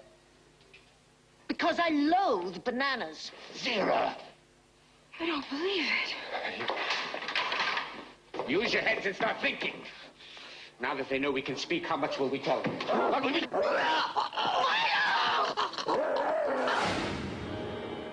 El personaje del Dr. Milo desaparece prematuramente para nuestra desilusión y para el alivio de Sal Mineo. Tuvimos que dar muchos ánimos a Sal. Le resultaba muy difícil sobrellevar la caracterización. No se sentía cómodo en absoluto, siendo un chimpancé. Now, if you just be seated, we'll get right down to business. Dr. Dixon, as a zoologist, I know and respect your work, but if you think you're going to turn a presidential inquiry into a ventriloquist act, I have to inform you. And I have to inform you, sir, that these 2 apes have acquired the power of speech. Durante el rodaje de esta secuencia, Kim y yo pasamos por una de nuestras más insólitas experiencias en un filme de la saga. Have you a name? Zira! One might as well be talking to a parrot. A parrot? Tuvimos que comparecer ante una comisión presidencial y Roddy y yo estábamos ante los comisionados, que se encontraban en un estrado semicircular. Y allí estábamos nosotros, y detrás la prensa. Only when she lets me. Así que para quitarse todos esos extras de encima, rodaron primero nuestros planos. Después el director dijo, tú y Roddy podéis quitaros los postizos, ya que no aparecéis en la imagen en todo el día. Teníamos que regresar a la comisión presidencial para responder a sus preguntas desde fuera de campo. Así que era algo maravilloso. Comenzamos a quitarnos las prótesis, pero nos resultó muy extraño. Roddy, dije, ¿sientes lo mismo que yo? Cuando nos despojaron de la caracterización, dejamos de sentirnos Cira y Cornelius. Finalmente dije, dejen de quitármelo, déjenme. Tengo que llevarlo. Sin los postizos no funcionaba el personaje, se desvanecía. Por dentro pensaba y sentía lo mismo, pero no lo transmitía correctamente sin el disfraz. Fue muy extraño. La película se filmó principalmente en Los Ángeles y sus alrededores. Esto contribuyó a controlar los costes y el proceso de producción. Address, please.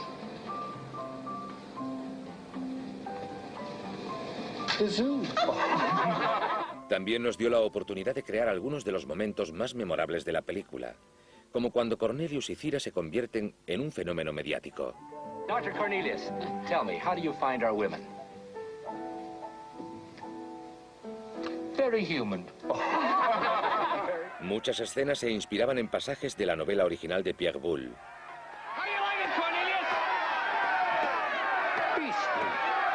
Y rescataba buena parte del humor y la sátira social del filme original. Soothing. Very wet. Pero el tono desenfadado comenzó a cambiar cuando Zira nos ofreció esta sorprendente revelación.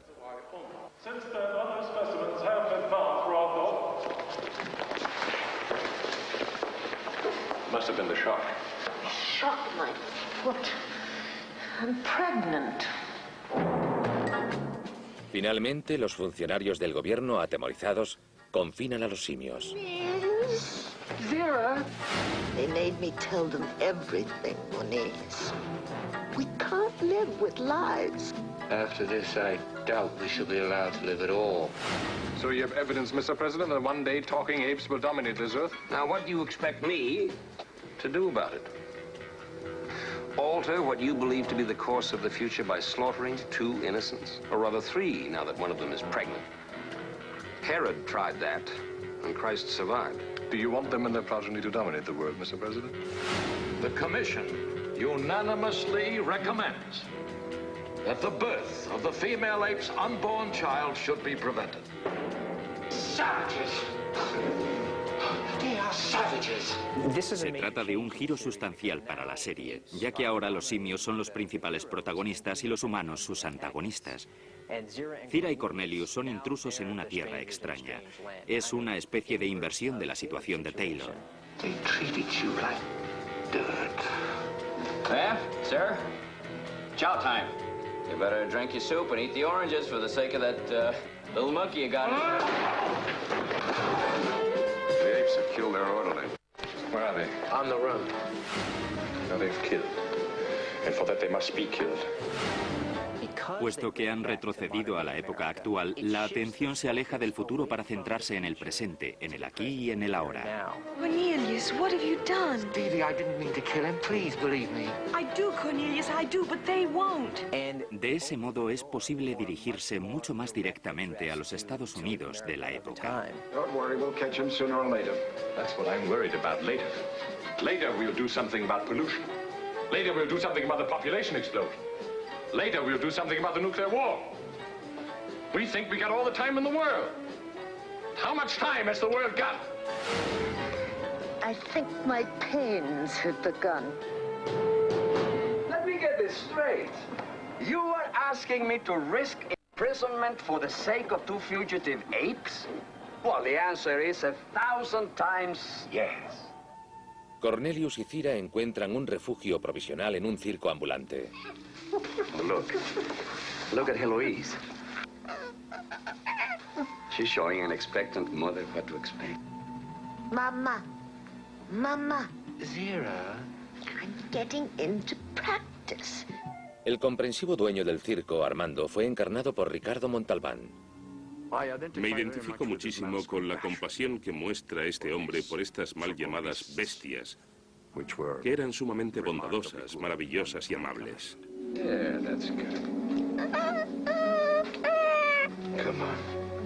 Para mí, el mensaje era que el hombre es inhumano con el hombre, que no hemos superado los prejuicios.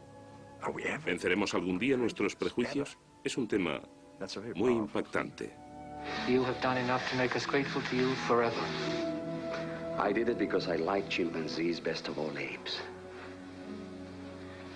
And you, the best of all chimpanzees. And if it is man's destiny one day to be dominated, then, oh, please, God, let him be dominated by such as you. Thank you. El filme alcanza su clímax a bordo de un carguero abandonado, donde Cornelius y Cira son brutalmente abatidos. Cira, I want that baby. If you won't give it to me, I'll shoot.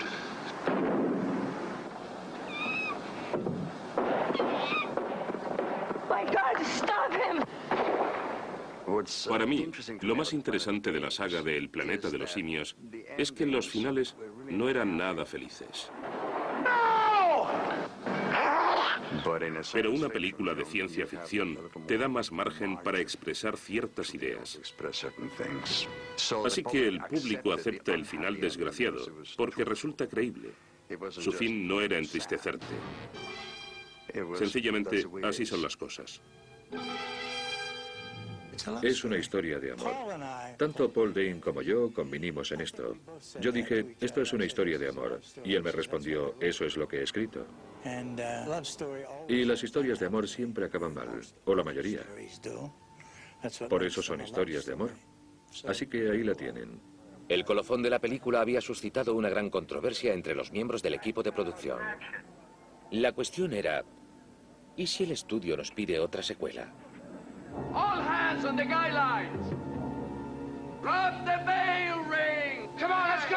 As soon as you get that canvas packed, I want every hand on the menagerie tent. All right? El productor Jacobs y el guionista Dane decidieron que esta vez no se meterían en un callejón sin salida. Intelligent creature. But then so were your mother and father.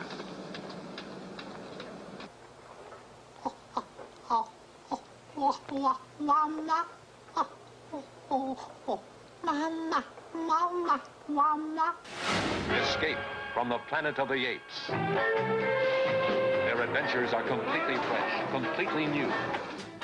Huida del planeta de los simios, estrenada en mayo de 1971, fue un nuevo éxito de taquilla. Al público adulto le encantaron tanto su humor como la velada crítica social que el filme había recuperado para la serie, y la fantasía y la aventura continuaron cautivando a los niños. Las películas de la saga aún se consideraban el espectáculo ideal para toda la familia. El planeta de los simios se estaba convirtiendo en una franquicia consolidada que parecía no tener fin. Se comenzó a planificar una nueva continuación, pero en esta ocasión los cineastas habrían de transitar por el camino más oscuro que habían recorrido hasta el momento. Un sendero que amenazaría con hacerles perder su leal y rentable público familiar. La cuarta entrega de la saga comenzó a filmarse el 31 de enero de 1972 bajo la dirección de J. Lee Thompson. Se trataba de un prolífico artesano cuyo currículum incluía títulos como Los cañones de Navarone, El cabo del terror y la primera producción de Jacobs, Ella y sus maridos.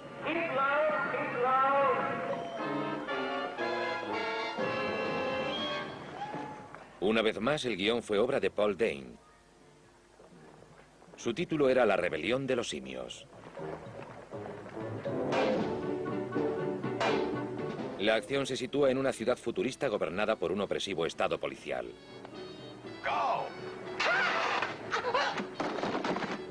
Una misteriosa plaga ha exterminado a todos los perros y gatos de la Tierra. Han sido sustituidos por monos domesticados y adiestrados para servir como esclavos. La trama se centra en un nuevo simio protagonista.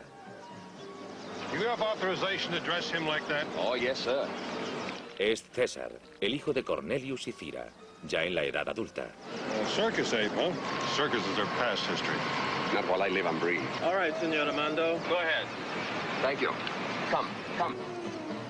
Por pura lealtad, Arthur P. Jacobs me encomendó el papel protagonista, de modo que tuve la singular oportunidad de encarnar a mi propio hijo. Fue un gran paso para Roddy y fue algo maravilloso, ya que transfirió su personalidad al personaje. Puede que no se trate del mismo individuo, pero su espíritu sigue trasluciéndose. Y llegó a identificarse tanto con la serie que para el público Roddy McDowall era el elemento de continuidad de la saga de El planeta de los simios. Well, for heaven's sakes, a circus. Home, Lisa. Natalie Trandi intervenía por tercera vez en la serie. Esta vez, sin embargo, nos encontramos en la sala de maquillaje ya que encarnaba a la chimpancé Lisa. Arthur me dijo, Natalina. Él siempre me llamaba Natalina. Respondí, ya sé lo que me vas a preguntar. La verdad es que no quería encarnar a un simio después de haber visto lo mal que lo había pasado todo el mundo. Había que pasarse horas y horas en el departamento de maquillaje. Por supuesto que acepté. Ricardo Montalbán también regresó a su papel del amable dueño del circo, Armando, el mentor de César, y la voz de su conciencia. Did I do all right? Yes, yes, yes. But try to walk a little more like a primitive chimpanzee. After 20 years, you've picked up evolved habits from me. That could be dangerous. Even fatal. Attention, attention. Disperse, apes gathering in the mall. Ponerte frente a Roddy con aquel aspecto podía impedirte concentrarte. Así que debía mentalizarme de que me encontraba frente a un actor, no ante un mono. Recuerdo muy nítidamente mi buen entendimiento con Roddy cuando se muere de ganas de protestar por los malos tratos padecidos por sus congéneres. El tema era muy importante. Se establecía un paralelismo con el terrible hecho de la esclavitud. I did. He's a performing ape for my circus. Talking ape? It's right. The ape spoke. That's right. I think we better take him over to headquarters for interrogation. A raíz de la detención de Armando, César se confunde entre los simios de la clase servil y es sometido a un brutal proceso de adiestramiento. Take a good look at this specimen, ladies and gentlemen. Al poco tiempo, César se ve tratado como un preciado objeto en una subasta de esclavos. Buy him. 1,500. 1,500 from Mr. McDonald for His Excellency Governor Brett. Y acaba convertido en sirviente del gobernador, encarnado por Don Murray. Name yourself.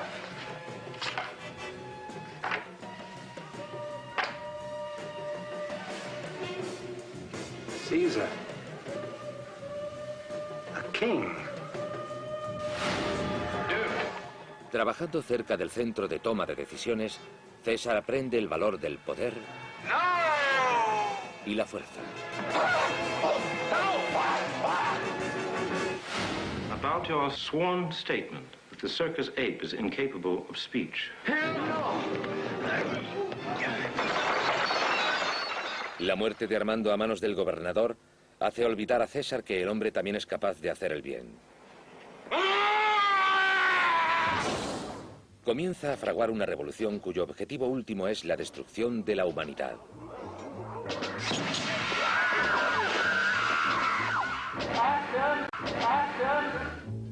Dado el exiguo presupuesto de menos de 1,5 millones de euros, los productores tuvieron problemas para hallar un lugar donde filmar una colosal revolución en una ciudad futurista. Pero quiso la suerte que recientemente se hubiese inaugurado un nuevo complejo comercial y residencial justo al lado del estudio. Se llamaba Century City y había sido erigido en unas tierras que previamente habían pertenecido a la 20th Century Fox. Era bastante moderno y en él había mucho hormigón, piedra y unos ángulos muy apropiados, unos ángulos muy pronunciados. Así que nos pareció bastante natural rodar allí, crear una ciudad del futuro, aunque no demasiado distinta de las actuales. It's been established that the main band of rioting apes are at this very moment marching on the city. Commander, I understand the situation. Assemble as large a force as you can and follow them. Para la rebelión de los simios se diseñó un llamativo vestuario de sorprendentes colores, lo cual le confirió una apariencia muy distinta a la del resto de los filmes de la saga. Las vestimentas negras se concibieron para transmitir la idea de un mundo más bien poco grato. Yo no diría que se tratase necesariamente de un régimen dictatorial, pero sí parecía ser una sociedad bastante constreñida. They've reached the plaza. Good God, they're armed! And organized.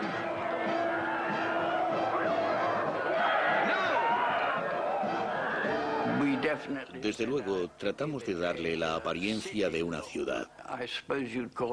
Supongo que en su momento se podía considerar un aspecto moderno y empleamos ciertos colores. Para esta película utilizamos fundamentalmente el rojo y el negro. En las escenas nocturnas, hacíamos resaltar el vestuario por medio de luz lateral lo más abierta posible. Y creo que aquello contribuyó a que la producción pareciese más cara de lo que en realidad fue.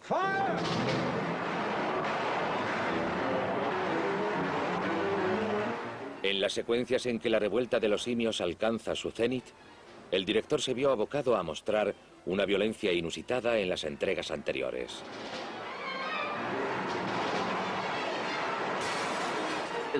En el pase previo celebrado en Phoenix, las madres cogían a sus hijos y salían corriendo por el pasillo de la sala para salir del cine a causa de lo sangriento de los disturbios.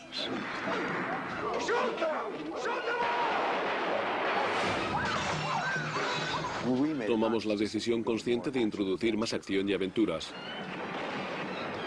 Supusimos que la serie cobraría un cariz nuevo y positivo. Nos preocupaba mucho el nivel de violencia y acción al que podíamos llegar, ya que, después de todo, no dejaba de ser una película para jóvenes. En la primera ocasión, el filme no pasó la censura. Demasiada sangre y violencia. La Fox quería intentar conservar el público familiar, de modo que tuvimos que desechar muchos planos. Se trataba de una cinta violenta y políticamente muy alarmante.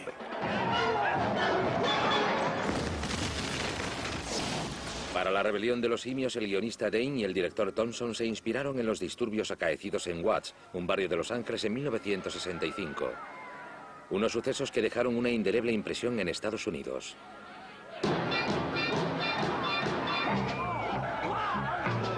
En 1972 era impensable que un gran estudio produjese un filme donde el héroe fuese el cabecilla de los disturbios de Watts.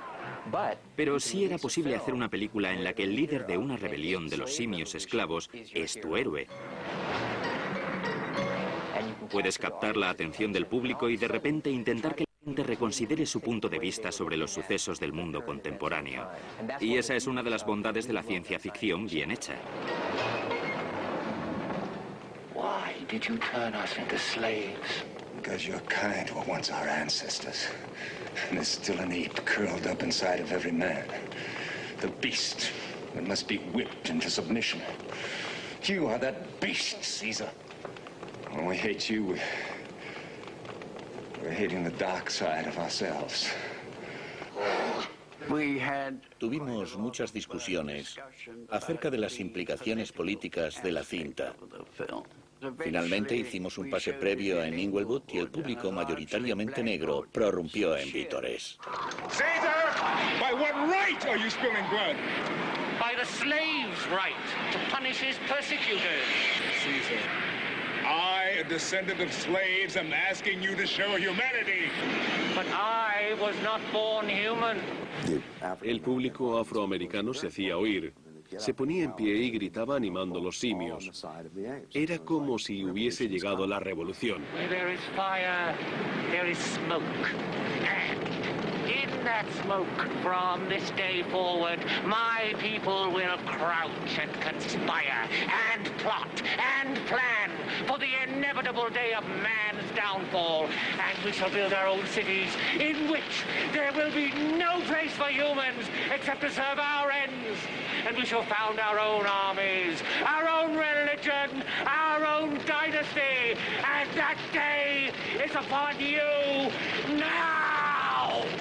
Tal y como fue filmado originalmente, el discurso triunfal de César era un combativo llamamiento a la revolución. Pero tras observar la reacción del público durante el pase previo, tanto el estudio como el productor Arthur Jacobs decidieron modificar la alocución en el proceso de postproducción. Me convocaron para grabar algunas frases adicionales, de modo que el filme finalizaba con un mensaje de cierta esperanza. But now we will put away our hatred. Now we will put down our weapons. And we, who are not human, can afford to be humane. If it is man's destiny to be dominated, it is God's will that he be dominated with compassion. So, cast out your vengeance. Tonight, we have seen the birth of the planet of the apes.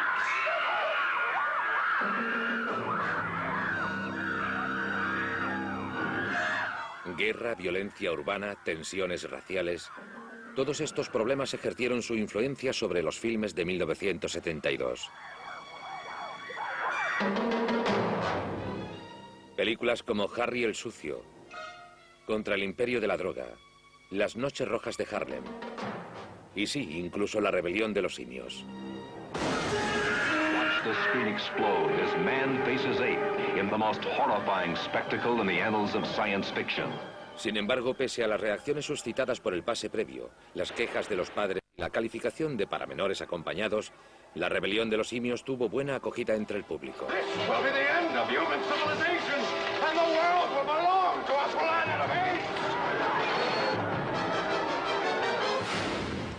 Una vez más, la Fox exigió la ineludible secuela.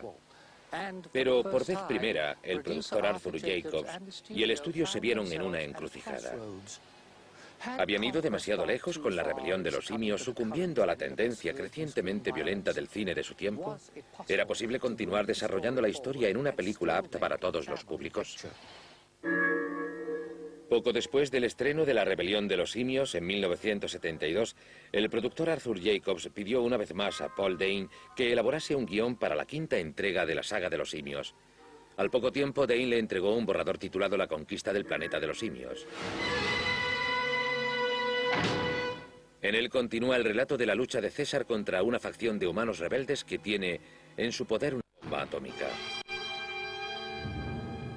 Al final, César es asesinado por uno de sus propios generales y un grupo de políticos y mandos militares simios se hace con el dominio del planeta de los simios. Sin embargo, el esbozo de Dane fue rechazado. Arthur lo consideró demasiado sombrío y violento para el filme optimista que tanto el estudio como él tenían en mente. Dane dio nueva forma a la historia y reescribió el guión. Sin embargo, también se contrataron dos nuevos guionistas a fin de darle una nueva perspectiva. Se trataba de John y Joyce Corrington, un tándem formado por un matrimonio que había triunfado con películas de ciencia ficción como El último hombre vivo, recientemente protagonizada por Charlton Heston. Conservando su título, La conquista del planeta de los simios, la quinta producción de la serie, comenzó a filmarse el 2 de enero de 1973 con un presupuesto de poco más de 1,5 millones de euros. J. Lee Thompson retomó la dirección, ya que había impresionado favorablemente tanto a Jacobs como al productor asociado Frank Capra Jr.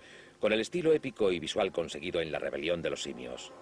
Desde el principio, Arthur dijo: vamos a hacer una película para los jóvenes y que también atraiga a las familias. No tenía implicaciones políticas en absoluto. No era más que una película de ciencia ficción para la juventud. Para mí significó regresar a la sala de maquillaje para tener una nueva oportunidad de encarnar a César. Estaba impaciente por hacerlo, ya que con este personaje había disfrutado aún más que con el de Cornelius. Puesto que tan solo aparece brevemente en el prólogo y el epílogo, el legislador es el personaje que menos interviene en la película. No obstante, la elección de su intérprete no pudo ser más acertada. El legendario productor, guionista, director y actor John Huston. In the beginning, God created beast and man, so that both might live in friendship and share dominion over a world at peace. The surface of the world was ravaged by the vilest war. Our Savior led a remnant of those who survived in search of greener pastures, where ape and human might forever live in friendship, according to divine will. La narración se centraba en el dirigente de los simios, César, que tan solo unos años antes había liderado la rebelión de los simios. Entre tanto, ha tenido lugar una guerra nuclear y ahora César reina sobre un grupo de supervivientes, tanto simios como humanos. No humans in council. They are here because I sent for them. Ambas especies han forjado una frágil coexistencia. Además, los humanos se encargan de educar a los simios que han comenzado a promulgar sus propias leyes. Read me what I've written. Ape shall never kill ape. Ape shall never kill ape. Shall ape ever kill man? Oh, if only my mother and father, whom I was too young to remember, if only they'd lived, perhaps they would have taught me if it was right to kill evil so that good should prevail. Conforme al nuevo planteamiento de Jacob, César es menos intransigente. Ya no es tan combativo ni colérico, sino paciente y benévolo. Father. I'm going on a journey. What will you bring me back? What would you like? More nuts for my squirrel. He's growing fast. So are you. One day you will be as tall as a king. En gran medida, eso se debe a la evolución lógica, que a nuestro juicio debía experimentar. Además, resultaba más atractivo, convertido en un personaje más paternalista y más parecido, digamos, a un sanador que a un revolucionario. Natalie Trandi volvió a intervenir en el papel de mi esposa, Lisa. Para ambos aquella fue la cuarta película de la saga. I don't want to have to remember my husband. I want to love him now. Virgil will be with us, and we'll take good care. There it is. Or was. Unos escombros cuidadosamente dispuestos y un decorado sabiamente pintado crearon la ilusión de una ciudad prohibida destruida por una explosión nuclear donde aún vivía un grupo de humanos desfigurados por la radiación. Governor, look! Somebody's breached the warning system at entry F6. Para filmar el interior de la ciudad prohibida, los productores aprovecharon una planta de tratamiento de aguas residuales sita en Los Ángeles. This background radiation alone will give us 300 Roentgens per hour. Otro curioso apunte sobre el reparto. El orangután Virgil fue interpretado por el cantautor Paul Williams. Can anything live down here? I mean for long? Oh yes, but in the end, not recognizable. La serie comenzaba a estar cada vez más centrada en los humanos. Siempre teníamos en mente el factor tiempo, ya que las prolongadas sesiones de caracterización robaban mucho tiempo al rodaje. Empezó a resultar difícil incluir suficientes simios en la serie, dadas las restricciones de tiempo para el maquillaje. Y lo cierto es que el público deseaba ver más y más simios, por lo tanto lo que hicimos resultó contraproducente.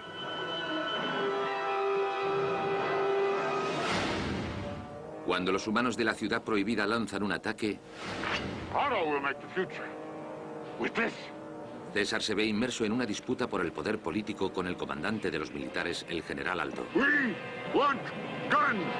Encarnado por el célebre y enérgico actor Claude Atkins.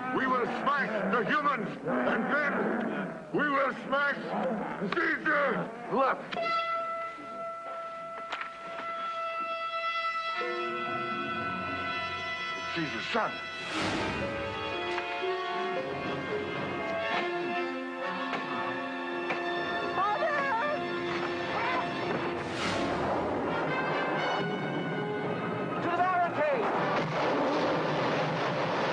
Al igual que todas las entregas de la saga, la conquista del planeta de los simios estaba repleta de espectaculares secuencias de acción.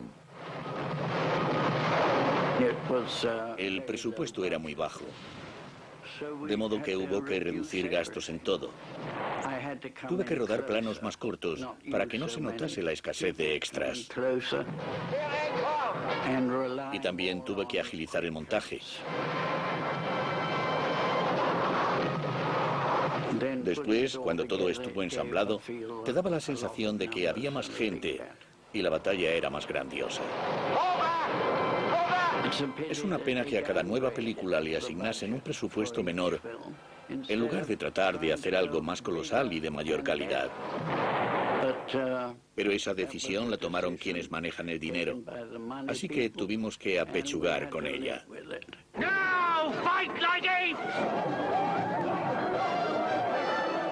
Hacia el final de la película, los humanos mutantes son derrotados. Pero la acción se ve atemperada por un tono mucho más pacifista que el de los filmes anteriores. No, Virgil.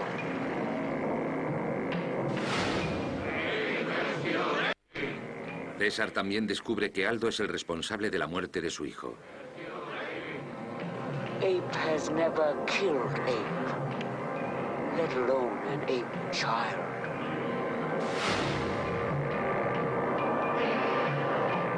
Así se entabla una nueva lucha por la dominación del planeta de los simios.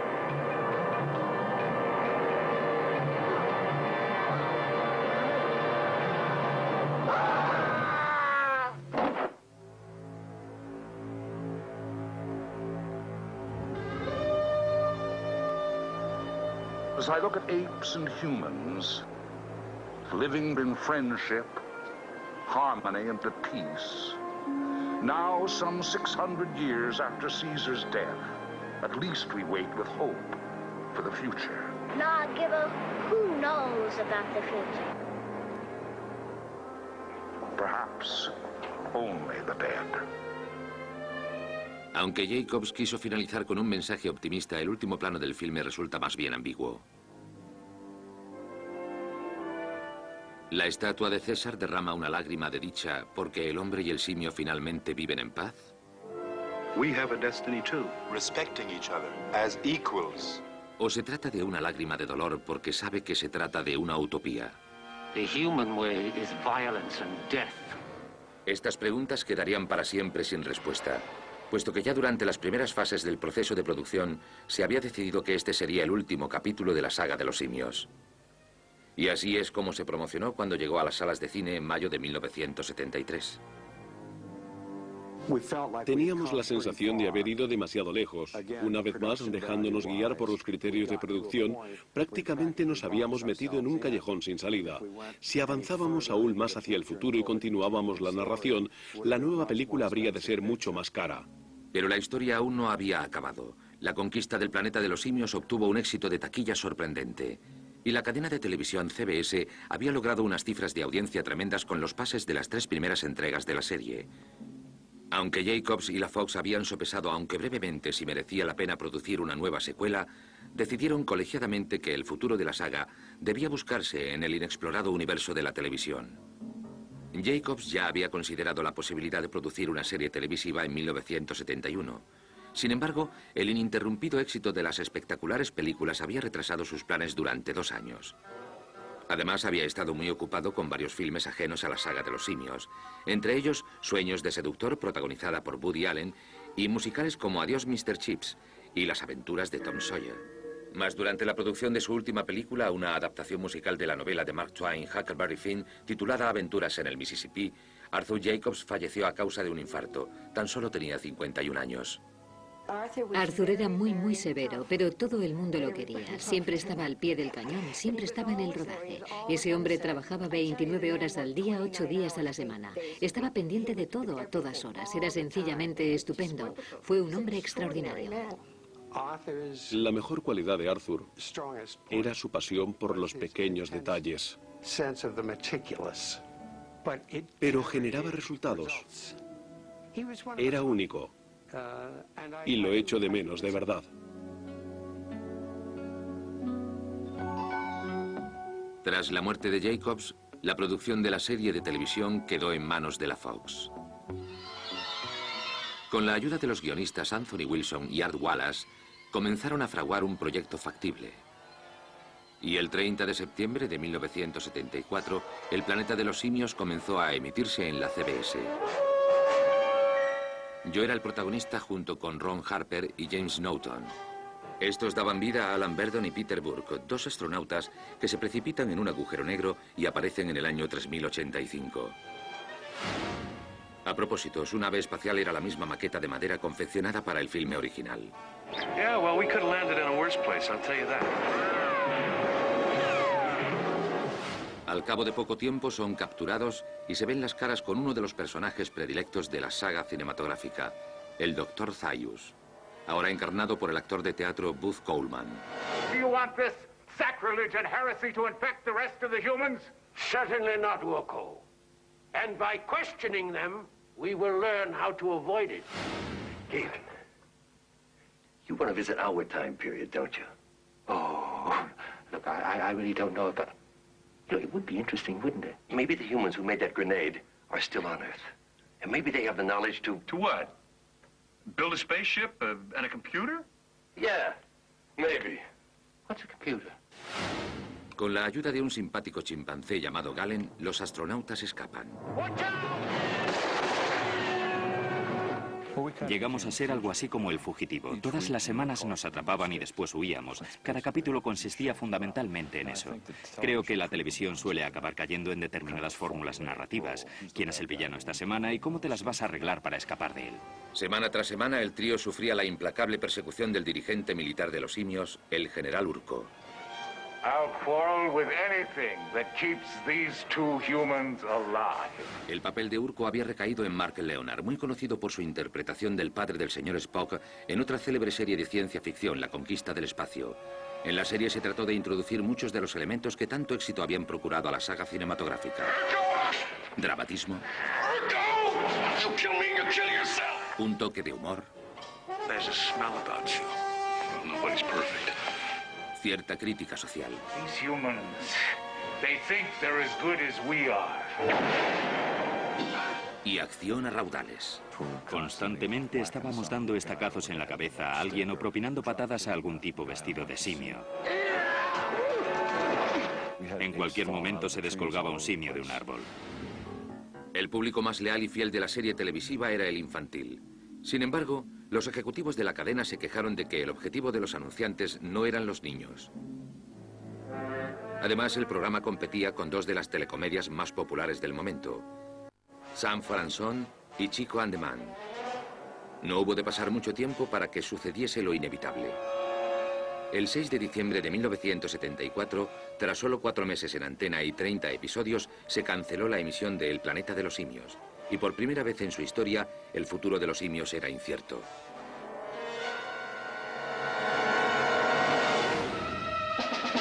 In the beginning, there was Planet of the Apes, and the most exciting series in motion picture history began.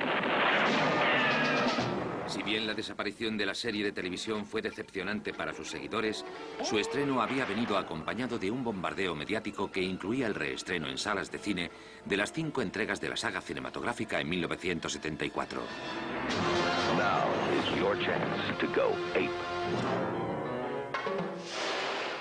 La 20th Century Fox, que desde hacía mucho tiempo era consciente de la popularidad de los simios entre los niños, también lanzó una ambiciosa campaña de marketing y venta de subproductos, animando a todos los niños a hacer el mono. Obtuvo un éxito fenomenal. Había 60 empresas con licencia para comercializar unos 300 productos, una inundación de subproductos de los simios en el mercado. Había muñecos simios, caretas, pósteres, juegos, merenderas y libros para colorear. Había incluso una papelera del planeta de los simios. Creo que el fenómeno de los simios allanó el camino a otras películas posteriores que, como La Guerra de las Galaxias, venían acompañadas de una gran campaña comercial, lo cual es hoy algo tan común que no se considera nada extraordinario. Return to the Planet of the Apes. En 1975 la NBC comenzó a emitir Return to the Planet of the Apes. Los sábados por la mañana. Se trataba de una serie de animación que presentaba una civilización simia más desarrollada. We got all of them, Urko. Good. Take them to Ape City. Como en la novela original, los simios por fin pudieron conducir coches y pilotar aviones.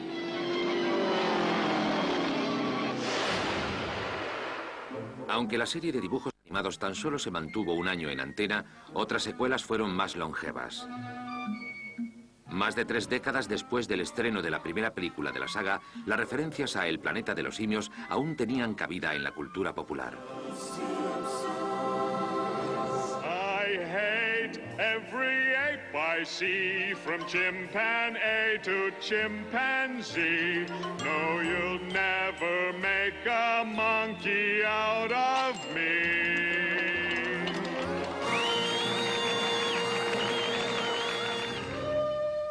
Desde los filmes y series televisivas hasta los subproductos y chucherías, El planeta de los simios y sus numerosas secuelas han